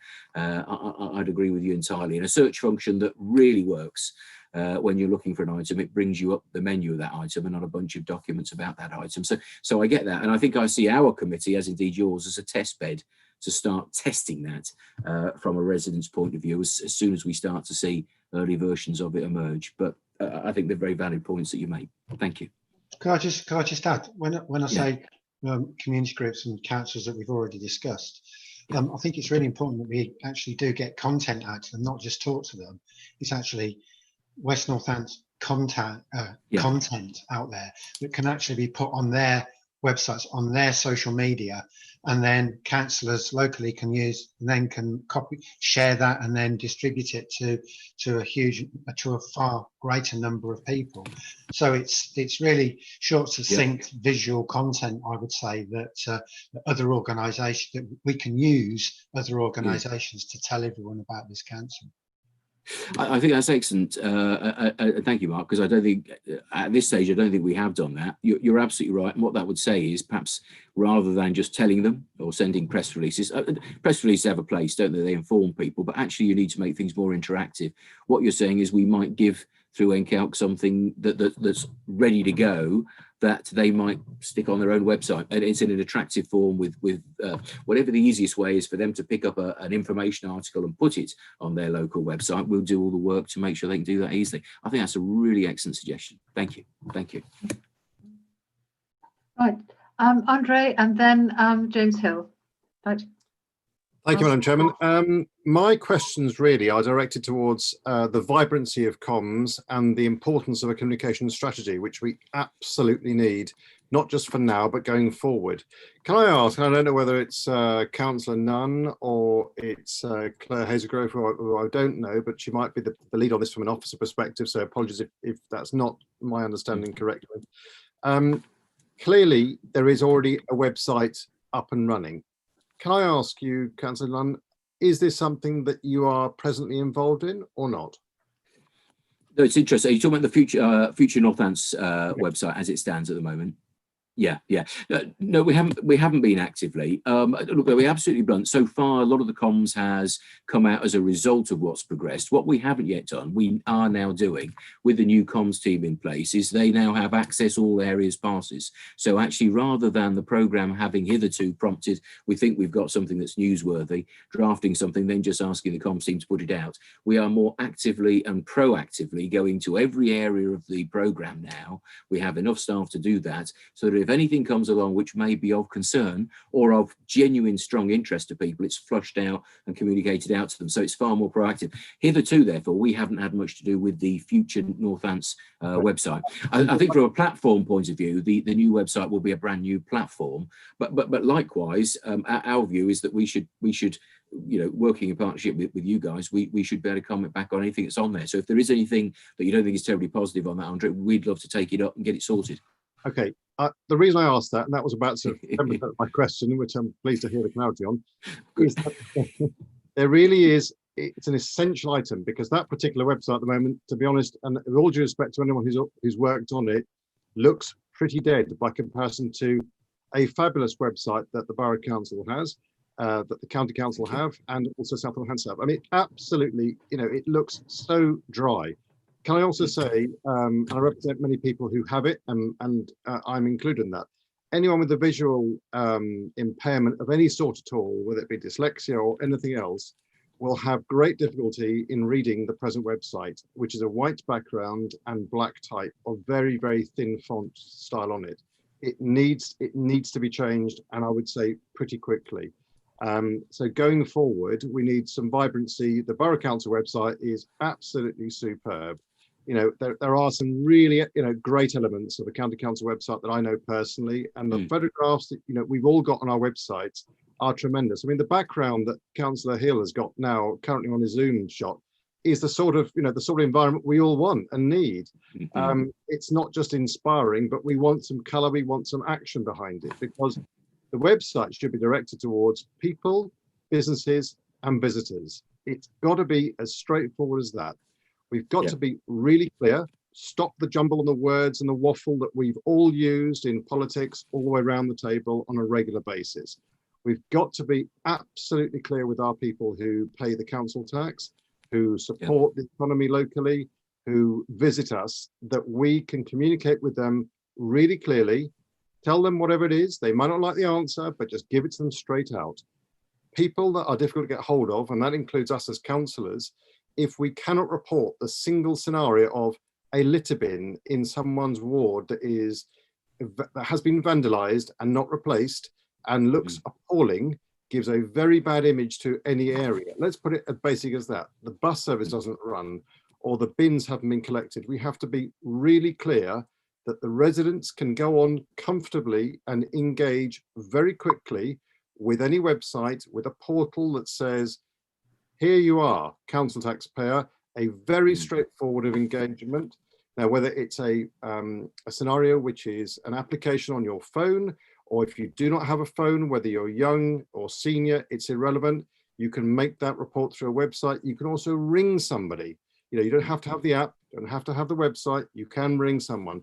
Let's make that customer journey as simple and as smooth as possible. There are too many organizations that are publicly funded that wrap themselves up in so much waffle and so much difficult environment that people just give up reporting things. And it's embarrassing because our area should be the best area, because we're going through a massive transformation from a government structure. It has not been done anywhere else in the United Kingdom. The reason being, we're creating 2 brand new councils, not merging something into something else. You know, the blame game scenario is absolutely irrelevant as to why it's happening. What we are doing going forward is really, really crucial. Can I ask, and it's absolutely paramount, that we get our messages really clear to people, because it's a people website, it's a people contact point, and that customer journey, wherever it might be, has to be seamless and it has to be consistent at all, you know, with all the messages that go out. Can I ask that we put some video onto it? You know, can we see the fabulous George, Candler giving us a walkthrough and a welcome? He can do it. He's got the style and the panache to deliver something brilliant. I've seen it. I've been there. Definitely. And Madam Chairman, you could do the same thing, which is wonderful. A bit of a vox pop. It doesn't take more than a minute or 2 to go on the website, bring it to life, and let's not just fill it with pages and pages of script. Nobody wants to see that, and no one's really very interested, apart from news reporters for their own reasons will wade through all that stuff, which is great, keeps them engaged and no problem at all.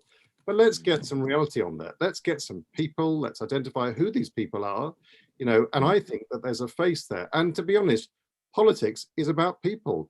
Let's put our colours to one side. We represent a lot of people who are great people. Now, the bad people in our society, because there are a few of them, as we know, will be named and shamed if that is the case. And if there is graffiti in places, let's be proactive and get people to easily report it. The last time I reported graffiti, which was last week, and I do it on a regular basis in litter too, I keep being asked, is it offensive? It's bloody well offensive to me, because I represent, I'm a taxpayer, and at the end of the day, councils shouldn't be asking, is it offensive? Of course it is. You've damaged public property. Somebody's done it. So just clean it off. Don't ask somebody if it's offensive. Just tell us where the thing is. Thank the resident for reporting it and get it removed. Feel proud about our areas. It's the sort of scenario that businesses will be drawn to brilliantly, because they'll say, this is an open, transparent council, welcoming to do business, supporting the economy, driving thoughts, enthusiasm behind it. Our cultural heart is essential in every town, in every village that we represent. And I think I'm going to have to stop you soon. I think there's a list as long as you're up. I hope you've got all that, Jonathan. Yeah. Jonathan, I hope you've picked up on every single point there, because it's going to keep you busy for months. Yeah, it's not the first time. There have been many where I've been very uplifted by what Andre has to say. Not only have I made lots of notes, but I watch YouTube again to pick it all up. I think some fantastic ideas, and looking at it in that objective way, I think you're absolutely right about the Future Northants website as it stands at the moment, which is more just something there that gives some pretty cold information in an inaccessible way, and much more we can do. All those ideas captured, and if we do need to walk along Queen Eleanor underpass again to look at graffiti, just give me a shout and we'll go and do that too, Andre, I'm sure. Are we okay? All right, we'll get that sorted. Thank you very much, Andre. Right, on to James. James. Thank you, Chair. I just wanted to speak quickly about social media. Obviously, you've already highlighted how important that is in terms of how councils communicate nowadays with residents and what have you. Obviously, our current councils have a big social media following in terms of NBC. I think Twitter, for example, we've got 15,000 people following us on there, and our Facebook page is equally as big. And I'm assuming it's the same for the rest of the districts. My question is that come vesting day, I'd hate to see that work which is being harnessed there being lost. And is there a plan or a way of doing a transition, so making sure that those accounts are still perhaps used in the first instance to relay information, because obviously it will take time for the new council's website social media following to build up, and I think it's just a consideration I just want to put out there, really. I think it's an excellent point. I think it's been considered, because you build up followers, don't you? Or there's mailing lists and all sorts of other things as well. We have to find a way. I think data protection allows these things to transfer from one council to its predecessor and so on. So I think we have to find a way to do that we get continuity, because it is genuinely about where people know to find information, don't they? And if those people are fans of hearing what's going on and suddenly get that cut off, that would be an awful shame. So I think all I'd say is I'm not sure about specific consideration may have been given, but thank you for putting it on our radar, because it is an absolutely essential point, James. Yeah. Okay, thank you. Right. Emma Roberts, Councillor Roberts. Thank you, Chair. I'll try and be as brief as I can, but I have got quite a lot of points. So I'll run through them, and then if Jonathan and if Councillor Nunn and Claire can determine who it is that they need to go to if we need to deal with it now.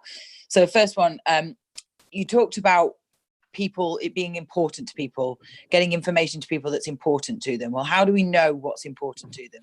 What work have we done or are we intending to do to determine what is important to those residents? What pieces of information do they want to hear from their new council?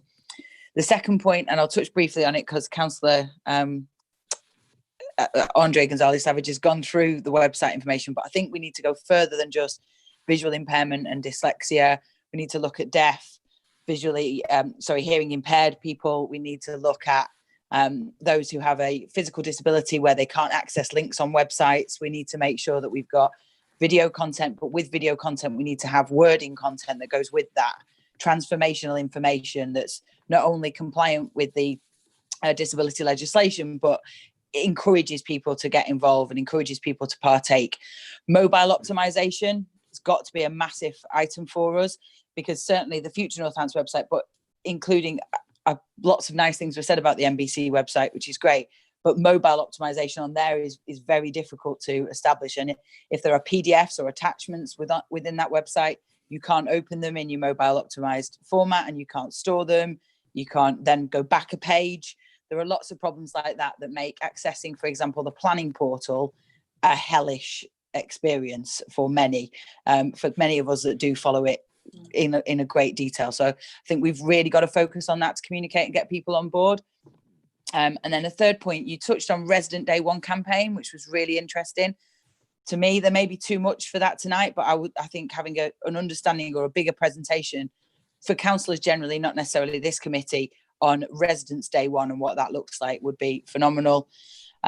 Point 4 related to staffing. There's quite a lot of talk in the document around staffing and recruitment, and that we've onboarded new people into comms, etc.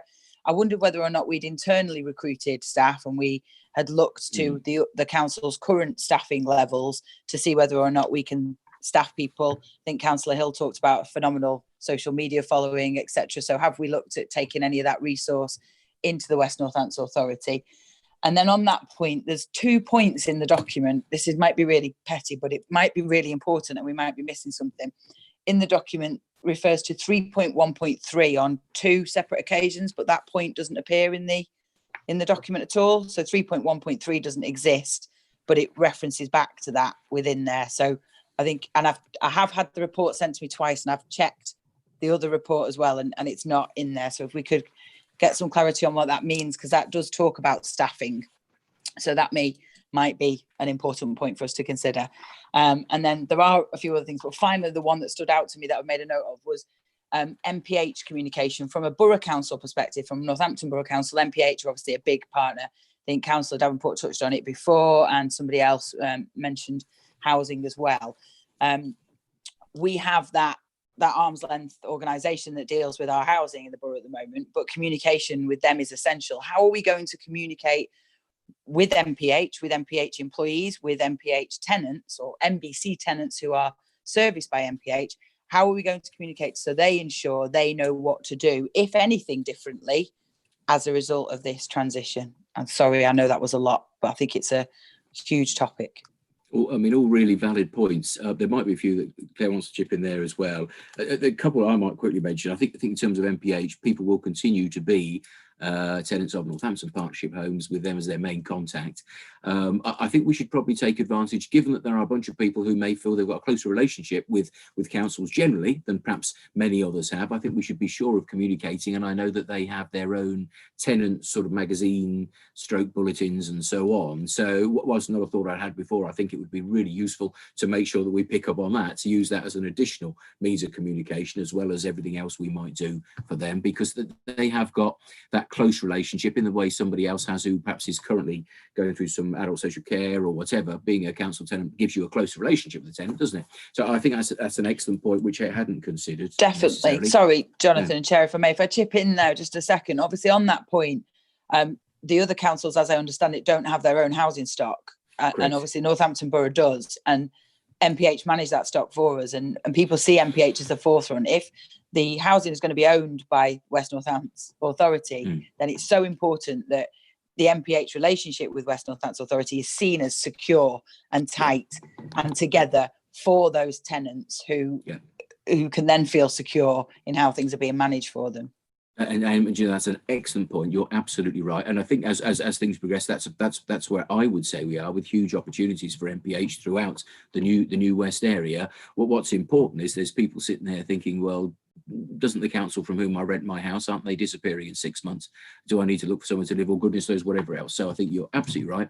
And actually that's the more urgent, amongst the many things we discussed, that's certainly one of the urgent ones. So we'll take a look at whether we can, through MPH comms, get some form of message out to people so they have a level of reassurance, which I think largely will say nothing's going to happen. You will continue, but they need to hear it, don't they? I think that's absolutely fantastic. I think probably on 3.1.3, you've caught us on a typo from draft 1. I'm not sure if that's just the case, but I think that's probably it. In other words, reference to that probably is back to the point that we make in 3.1 about the importance of communicating with staff. I think I've got that right. Claire might make another comment. Did you want to comment on any of those points, Claire? Beg your pardon. No, thank you, Councillor Nunn, and thank you, Chair, through you. That's completely right on that item. So apologies for that. There's nothing missing as such from the report there. On your other very good points as well, in terms of what are we focusing on for that day one residents campaign, and so I think that would be a great item to bring back to a future version of this committee. We're at the early stages of really looking at what that entails right now, which channels and so on, and that will be a major focus for us, the Task and Finish group, and actually I think all of the comm staff working in an embedded way within all those sub-programmes, from essentially from now as we're standing that up through and across the line into the new authority. So it'll be really big and really exciting. And we know that in your role as members, and more widely your fellow members as well, and we'll have an integral part to play in that, as will town and parish councils as well, given their closeness also to residents. So one thing that we're doing at the moment, by way of example, is we've conducted a full audit, working with the communications and engagement colleagues across all the different authorities to understand what channels they already have. So residents magazines, understanding their timelines for those, same working again closely with NCALC to do similarly. So again, we can try and make sure that we've got full sight of all of the available channels that we could use and therefore should use to communicate about the new authority. And also, I think hopefully this in part answers your question as well around priorities and how we're understanding what those are. And we're ensuring that now, with that insight, we can include questions within upcoming residents magazines and to sort of understand people's priorities, level of awareness, even around the unitarisation.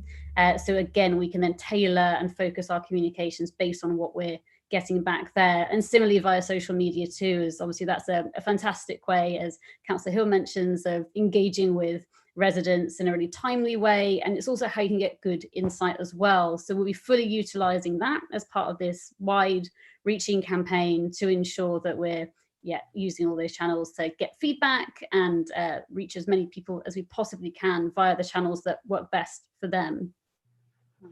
Thank you. Thank you. Right, we have, Ken Ritchie. Ken Ritchie, would you like to come in here, please? Yes, thank you, Chair. And again, my apologies for not being visible, but I'm nursing a rather weak internet connection. The thing I wanted to ask about, Councillor Nunn in his initial presentation did point out the potential risk that that residents might not feel engaged with a new council. Now, it strikes me that what we've been talking about is essentially communications. How we make sure that residents know what the new council is, why it is there, what it does, what services it provides, how they can contact it, and so on. And that all is, of course, is hugely important. But it strikes me that engagement implies something that is more than that, something that implies a sort of dialogue or a sort of ongoing conversation with residents at large that is more than simply inviting them to complete the odd questionnaire, a more proactive way of having discussions with residents. Ken, you're fading again. Looking. Ken, I think I get the gist of what you're asking about. It's a point that you've made earlier, I think, about how do you turn communication into a conversation, and I think that's really important. So perhaps in the absence of your audio connection, maybe Jonathan could just make a brief comment on that. Yeah, happy to. Yeah. So, how do you make it a conversation? I guess there's two ways, probably a number of aspects to it. I think the first one is relevance. In other words, make sure you're talking about the right things in the right way. Don't just say we've now appointed 10 people who do this. Tell them what that actually means to them. It means that for people that use this service, you will now get this. You will need to do this. This will happen. In other words, it has to be very relevant in that way. You do also, I think, need feedback mechanisms, and I'm not sure as yet, other than formal consultations, we've got those. I do wonder if a part of this should be a regular drip of messages, none of which are that earth-shattering. Instead of waiting till something really magnificent happens, actually just tell them what's going on this week. This week, this has happened, that's happened, the other has happened, and this will be helpful for the following people. Because that kind of gives more a feeling of an ongoing drip of not so important messages, because we're not expecting people to have a love affair with the new council, be absolutely overwhelmed. They just need the safety of knowing that things are probably going to be okay and what the impact might mean to them. But the last part of that, which is the challenging bit that I think Ken's pointing at mostly, is how people might give feedback, and I think there's probably more to do on that. I think there's more to do on that at this point, other than through engaging through email, social media, or whatever. I'm not sure if we have any specific feedback, because all the information has only largely flowed one way. I think we're correcting that significantly. So far, it's flowed one way in fairly stale ways. Now I think we've got the team together to be able to make it more appealing and relevant to people. The next part of that probably is how we might get information, a more ready flow of information back from people, I think. I'm not sure if Claire has anything to say, or whether we both go away and scratch our heads and think about that, really. Claire, Yeah. did you want to?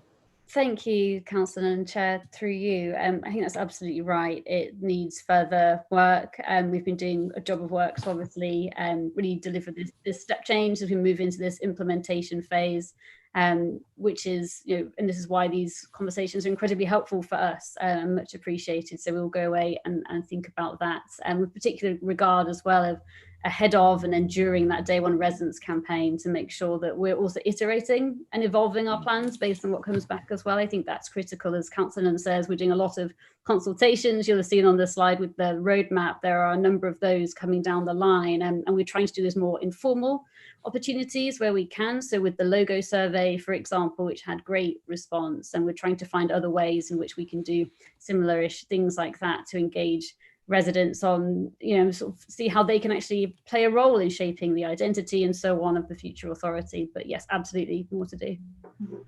Okay. Right.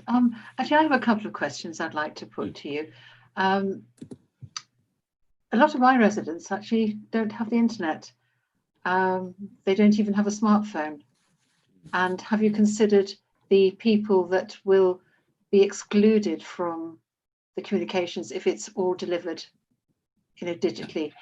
And another point I've been thinking about while I've been talking about this is, are you having targeted communications? Because a lot of communication is very efficient. It hits one level of need, but there are particular parts of our communities that have different needs. Young people, for instance, could there be a specific area that would communicate to young people? Engage them in the conversations, maybe with each other, as well as with the council and what the council can offer them. Emma talked about people with disabilities, people with hearing loss. Are they going to have subtitles on, running across? Is that going to be that facility? What about people who, who are elderly, who have specific interest in facilities and services for the elderly? Rather than trawling through the whole of the website, maybe people could be directed to area concerns, particular demographic concerns, particular age concerns. That would make it very, very inclusive, and it would enable everybody to find the information quickly and efficiently, and also make it feel personal to them. I know it's a big ask, but if we're going to do it, why not have this ambition to engage the young people? They are going to be very marginalised. A lot of young people at the moment are at home, out of school, their schools are closed. They have very little sort of communication as such with the outside world, in a useful way. And it might be that we can engage them in some kind of activities, even interest in representations to committees such as this, bring them in to talk to us about what they want to see. It's just a thought, and I know it's probably more than you can think for the moment, but even in terms of future developments, I'd like to just put that forward.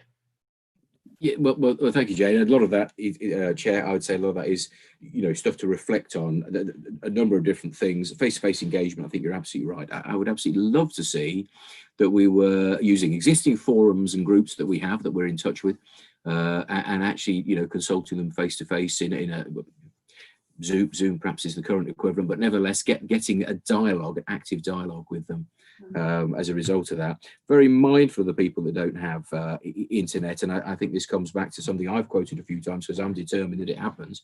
We've always said that this council will give a commitment to those that can only deal face to face or over the telephone, and that those will be easy and accessible. And I think we have to continue to stick to that, and those of us who believe in that, and I think everybody does, by the way. I don't think anybody's trying to take any shortcuts on that, but we have to keep making sure that that's happening. Targeted comms is interesting. I always think slightly of social media when I hear that, where you can better target people, but I would love to think that in due course, as we're starting to get messages out to people who are registered as service users, that our comms starts to impact on the communication that's going out to them. So anytime we write to somebody who's currently in receipt of a care package or whatever it might be, that there's a bit of a, whilst writing, we wanted to give you the reassurance about the future in terms of the new unitary or something, that should start pouring out to people who are currently engaged or currently have something to do with the borough, not just as a tenant, which the excellent suggestions come forward, but if in any other way they engage with us, they should be told what's going to happen next. Just not just as we might do in a headline that new council is coming, but very specifically what that will mean and how that will operate in due course with any changes in contact details and so on. Quite a lot in what you said for me to reflect on. Again, Claire, I don't know if you wanted to add anything to anything that Jane was saying there.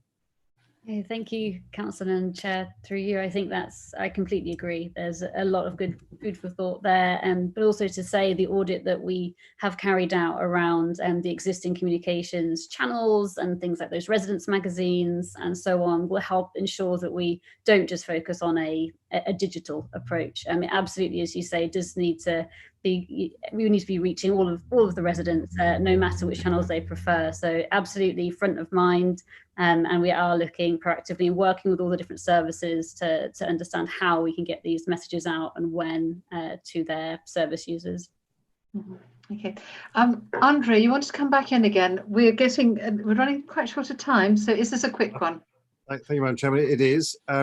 We need to think and act commercially where at all possible to support, and just pick up a point there, Madam Chairman, that you raised about obviously the residence magazines or other options in terms of communication that isn't solely on a website or digitally minded. Digital is fantastic, as we know. But there are institutions such as the university. We have obviously a very large contingent of individuals there who, by bringing them on board, their brains and the youth of the area is essential to incorporate. But can we think and act commercially, and whether that means supporting a publication with obviously commercial ads effectively, pay for the publication, or a banner ad around the website, whatever it might be, just something to try and mitigate some of that cost is essential.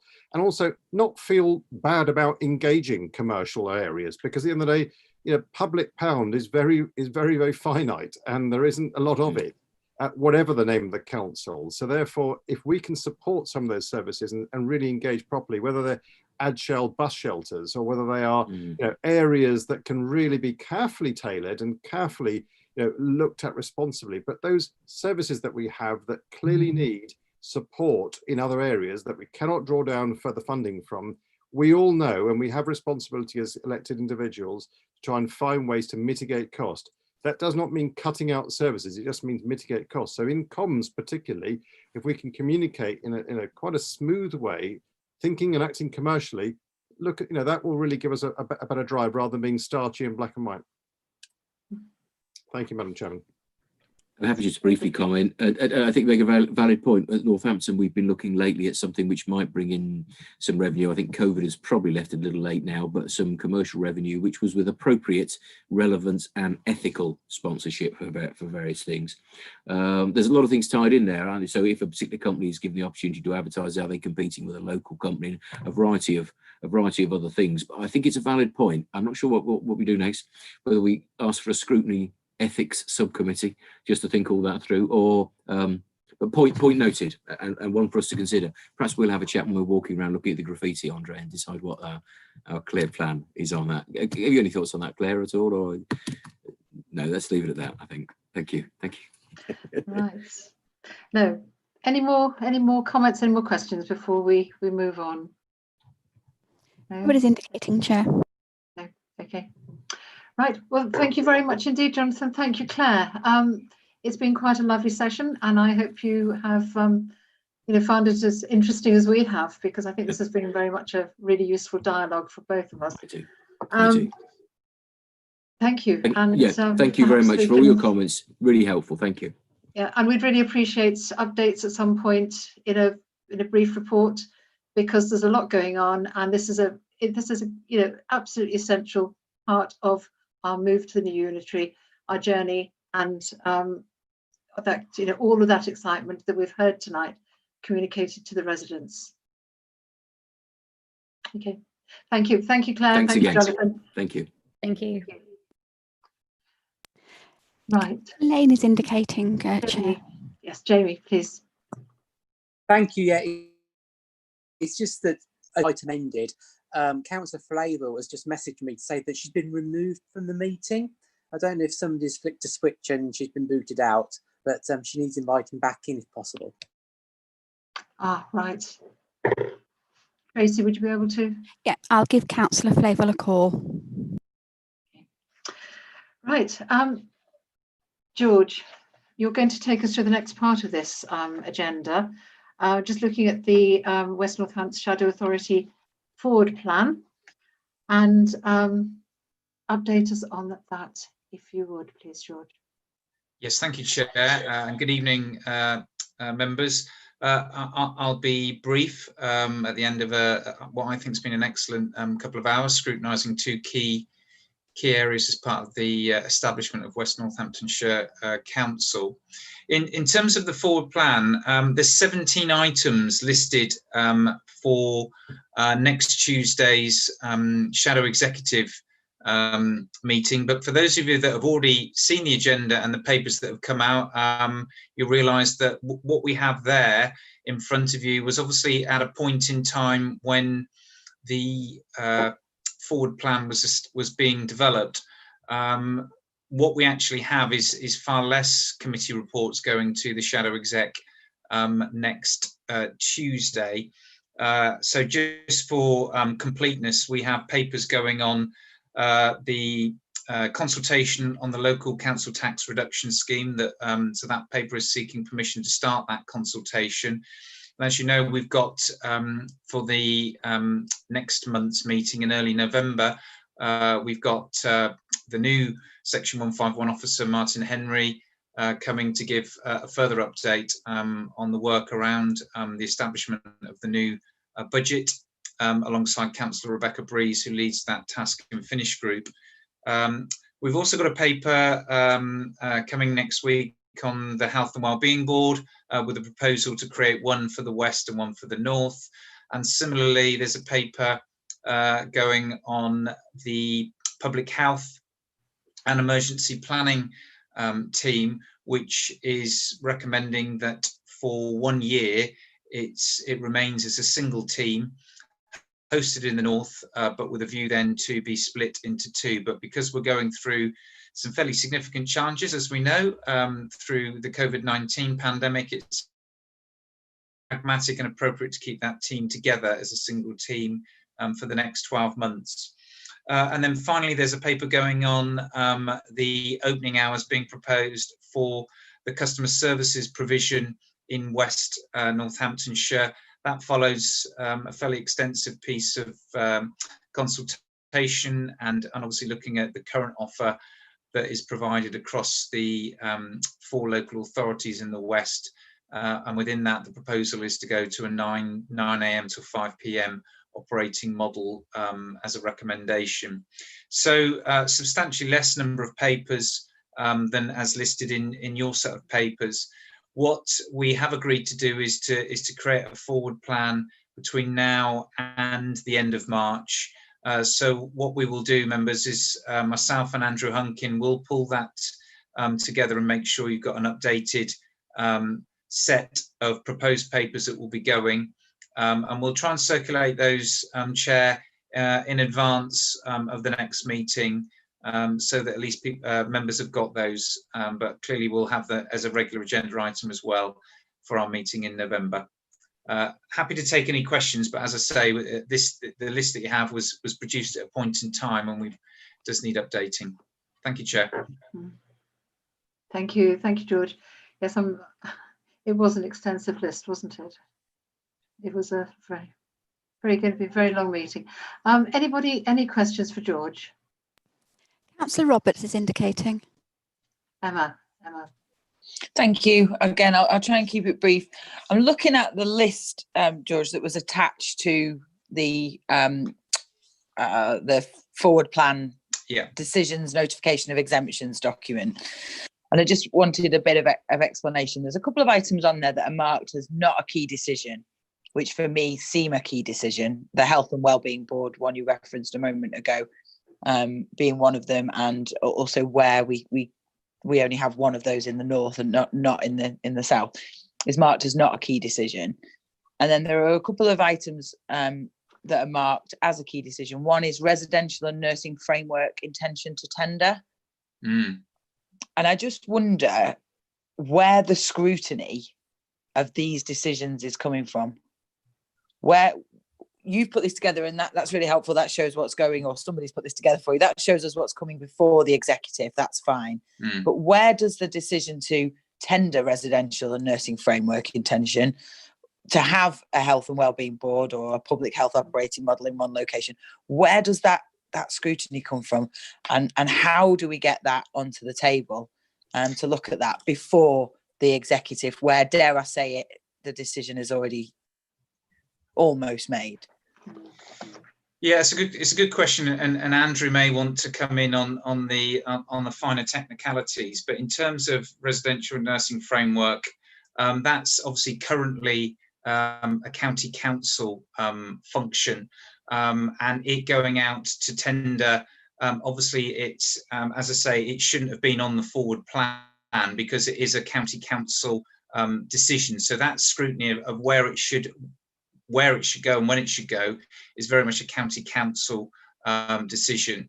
But it was put onto this for awareness, but actually, as I've mentioned, 17 items there. There are a number on that list, Councillor Roberts, that actually were more for awareness for the exec. And actually, when we've looked at it, those key decisions are actually those that obviously I've just read out earlier in terms of those key papers.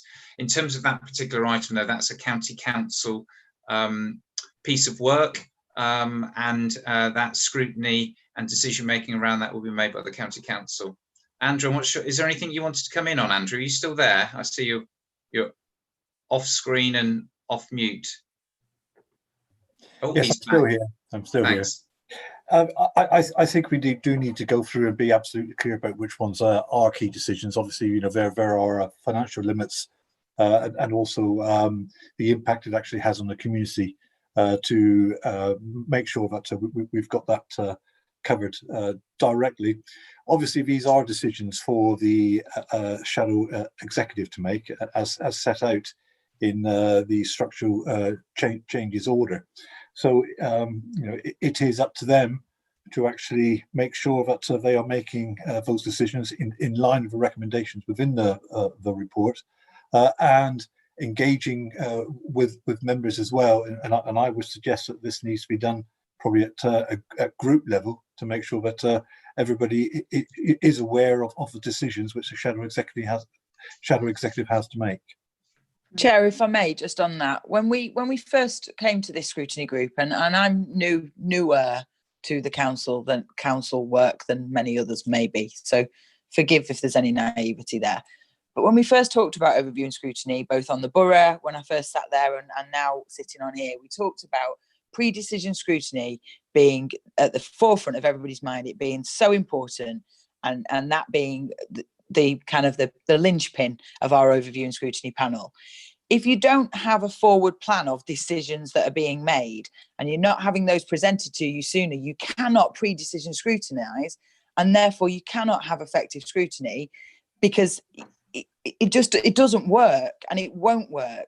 And George, with the utmost respect intended, if there are items on here that shouldn't be on here, then they shouldn't be on here, because if they shouldn't be part of this plan, and it's not for the executive to consider. However, if NCC are making the decision, but the West Northampton Shadow Authority are going to rubber stamp it, then it should be, because it should be part of that scrutiny consideration. And it really worries me that if we don't get this right in the Shadow Authority, we are not going to get this right come unitary vesting, and we have got some huge decisions that are going to need scrutiny and consideration and reconsideration to get them right. And I just really felt strongly about that, so apologies, I have to say it. And through you, Chair. So I don't disagree, and certainly that, as I mentioned earlier, Councillor Roberts, that we've picked up that there were certain items on there that aren't for the shadow exec, for some of the reasons that I highlighted earlier, and clearly some that are, and we will be tightening that up, ready for the next paper. Absolutely. Yeah. Are you happy with that, Emma? Is that? I really appreciate George's answer, and I think I've made myself clear. I'm not sure I'm happy with it. I think that's probably a bit too much of a stretch. I think we've really got to push back about what we want to achieve from scrutiny, both for the rest of this shadow authority and for the main authority as it is. But I appreciate where George is coming from, and we'll get a cleaner list next time. So thank you. Actually, this is touching on one of the things that I think is really important as we move towards unitary. It's the legacy of the scrutiny groups that exist and are functioning and doing incredible amounts of work in both the county, the district and the borough. And we should perhaps be thinking about where that scrutiny work fits in with the new authority. And if we're scrutinising something like the Shaw PPP contract at the county, that knowledge in it and intelligence and work would have to come through to the new authority because it will affect the new authority budget. So there is a transference of the scrutiny that has been done in the sovereign authorities that should actually appear on the future work stream, perhaps, of the new unitary, because they do affect each other. We can't make a judgment at the moment on sovereign authorities' work and delivery, but that will come within the remit very quickly, within 6 months of the new unitary. So maybe that's something that we should be programming into a future timescale. Emma, do you want to come back on that? And then I really would, Jane. I think that last comment you made was so vital. Any decision that's made, it might be for the Sovereign Council. So yes, that residential and nursing framework intention to tender is for the Sovereign Council. But I don't think, should me or anybody else be lucky enough to be elected to the new authority, that I want to be sitting there going, oh, that decision that NCC made, oh, well, it was their fault. They made that decision. Oh, that one that NBC made, yeah, that was their fault. That was their decision. I don't want to be sitting there doing that. So wherever possible, we should have that transfer of information, and there should be an element of the unitary authority saying, okay, well, what is going out between now and April? What is happening? And what are we putting out to tender? What actions are we taking? When you take over a business, when you have a merger or an acquisition, you think about the next steps and you think about what baggage that thing or person or company is taking with them. I just think that's so important for us to look at things like that and make sure that we are taking things on with clear, open eyes and not rose-tinted glasses. Yeah, absolutely. Chair, can I just quickly come in there if I may? Yes, I think that's really important, and that we are giving that consideration. We're putting it under the title of a closed-down plan to make sure that the way I've described it is having that neat and tidy transfer of everything which is done within the sovereign authorities into the unitary authority. So not only does that include looking at our assets and our contracts and our budgets, but also making sure that we got all our caseloads, our records, our minutes, and everything in the situation. So when we transfer, we're absolutely clear, on what needs to be decided upon within the unitary, and making sure that we do have the necessary records in place to allow the unitary to start to work very, very quickly on those things. Because exactly as it was being saying here, we are going to have new members, we are going to have officers doing different jobs, and we need to make sure that all of those records are neat and tidy, so that we can start to operate as efficiently and effectively and as quickly as possible. Thank you, Andrew. That's reassuring. Yeah. Andre, thank you, have your hand up. Thank you. A question to George, if I may, George Candler.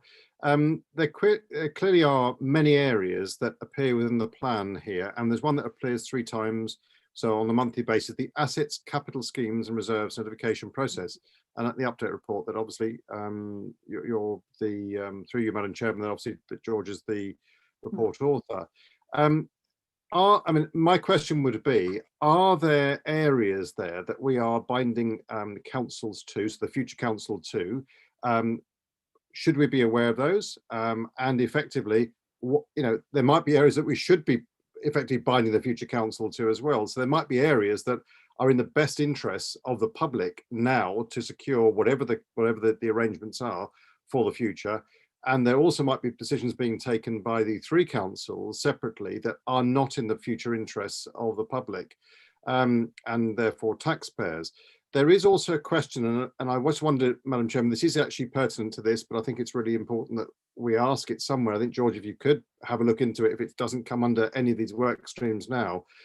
In terms of the continuity, and Andrew Huncan just identified the fact that clearly there will be new members, but there will also be, I imagine, a lot of existing members who will go forward into the new council structure.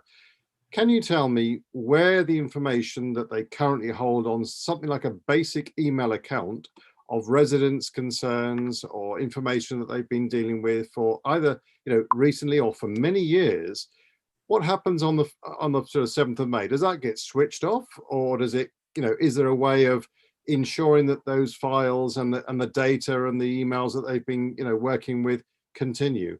I absolutely agree with Emma, that Councillor Roberts, that there is an absolute need to look very carefully at what's a key decision and what isn't a key decision in this plan. I'm not calling into question anyone's decisions on that or how they've reached that, but just the clarity behind those decisions being made, because we're not aware of that. And I think to you, Madam Chairman, clearly we've absolutely tried to get proactivity into our role here and going forward. And I think we owe it to the members of the public to be able to scrutinise those areas that are being agreed now. And I hate to guess, and I really hope it doesn't happen, that some of these decisions are being rushed through now by other councils because they then don't get effectively scrutiny by us on those decisions. And I'm really passionate about ensuring that what we do now is really fit for the future and is really the right thing for the future. So whether that means we should be bold and make a decision now on an asset or some of the capital schemes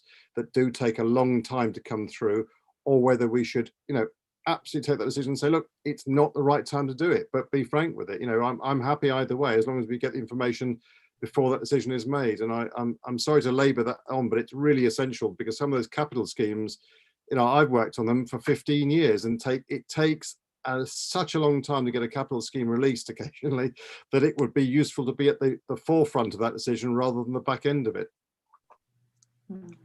Yeah. Right. Yeah, there's quite a bit in there. So I think there's an element in there. So if we just turn specifically to the regular paper that's on assets, capital schemes and reserves notification, what that essentially is providing an element or a focus for the executive to understand from each of the sovereign councils where they may want to make an in-year decision. So if it's something where they want to spend more than £100,000 revenue or more than £1 million capital, then, and it's not in their capital programme, not in the Sovereign Council's capital programme, or not in their planned general fund programme, then those sovereign councils can still make those decisions, but what we've established is a protocol so that each of those decisions also comes to the shadow exec for endorsement. Now, clearly, if a pattern started to emerge, which showed a regularity of additional spend of above £100,000 or additional spend of more than £1 million on capital schemes, based on previous local government reorganisations that have happened in previous times, there is an opportunity then for authorities to write to the minister and request that there is a pause put on all of that. Now, that is in extreme cases, and so that's why we've introduced the protocol, so that our executive can have a line of sight to any of those additional spends, be they in capital or in revenue. I think I'm pleased to say I can't speak on behalf of the executive, but I think that the amount of reports that we've had to take through on that basis has been limited. So so far there's not been any cause for concern, but that's why that paper is there on a monthly basis, to monitor that and to draw awareness to that for the executive.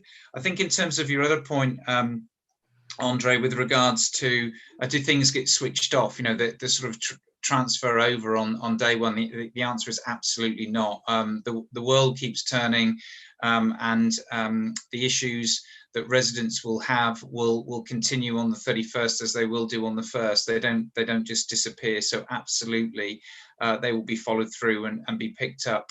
I think what has highlighted for me is probably a level of interest by members on this committee around ICT, and in particular around the website as well. So it's something that I'll pick up with the chair outside of this meeting, but it may be that we want to add that to the work programme between now and March. But certainly that's something that I've picked up. But hopefully that gives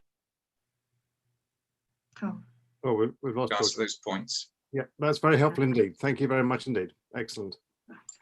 Okay. Anybody else wanting to come at this stage? I can't see any hands. No. Right. Okay, well, I think we've had a very full and informative evening, a very good meeting. And really, it's just for me to sort of sum up a little bit and bring it to a close. I think some really worthwhile comments been made and some lines of inquiry have been established. I think communications is very important right the way through, from how we communicate what's happening in the governance to members, to officers, and to our residents, how our residents engage with the work of the council. And then that follows through onto the communications, what tools do we have at our disposal to talk to the residents about the services they're receiving and the possibilities of what is on offer within the new authority. So I'd really like to just finish there with a reminder of the invitation we've had to go to the task and finish groups as silent observers. They're to take notes and to listen, and then that member of the committee will come back to a pre-meet and flesh out the reports that we are going to be getting from the task and finish groups. Task and finish group notes are taken, and we will have access to those. They are confidential. They're not for general distribution. So treat them like that, please, because I think if members can't have frank discussions in these task and finish groups, which are much more informal, that the usefulness of those discussions and that debate is negated. So I did ask at the beginning if there were people that would be interested in going and observing at the task and finish group for the budget, the governance, which is, no, sorry, let me get this right. The budget and the vision and culture items are the next on our agenda. So if there is somebody who would like to go and observe at the budget task and finish group or the vision and culture task and finish group, please can you email me, and then with those names can go forward to Andrew Hunkin, who's going to sort of organise this, and then that committee member will come to the pre-meet before our next full meeting and flesh out some of the reports that we will have from those two groups. Chair, apologies if I may, if I missed it at the beginning, I do apologise. Is there dates for those meetings so I can check whether it's a possibility? I'm sorry, I don't have that answer right now. It's something I didn't manage to do before the meeting. It was only really sort of discussed in full just prior to the meeting, but we will circulate those dates in an email in the next couple of days, and just again remind people that put yourselves forward if you're interested in either of those two items. And it might be that we have to rotate. There's a lot of task and finish work going on, and there will be other groups as well that people might be interested in. But I think those two are the two priority for our next meeting anyway. Okay. Anything else anybody would like to contribute? And I think I'm very, very grateful to the officers that have been here tonight and for the information that you've prepared and delivered, and thank you for all the input from members of the committee. I think we've given some food for thought to the people who are working on this extremely extensive and complicated program.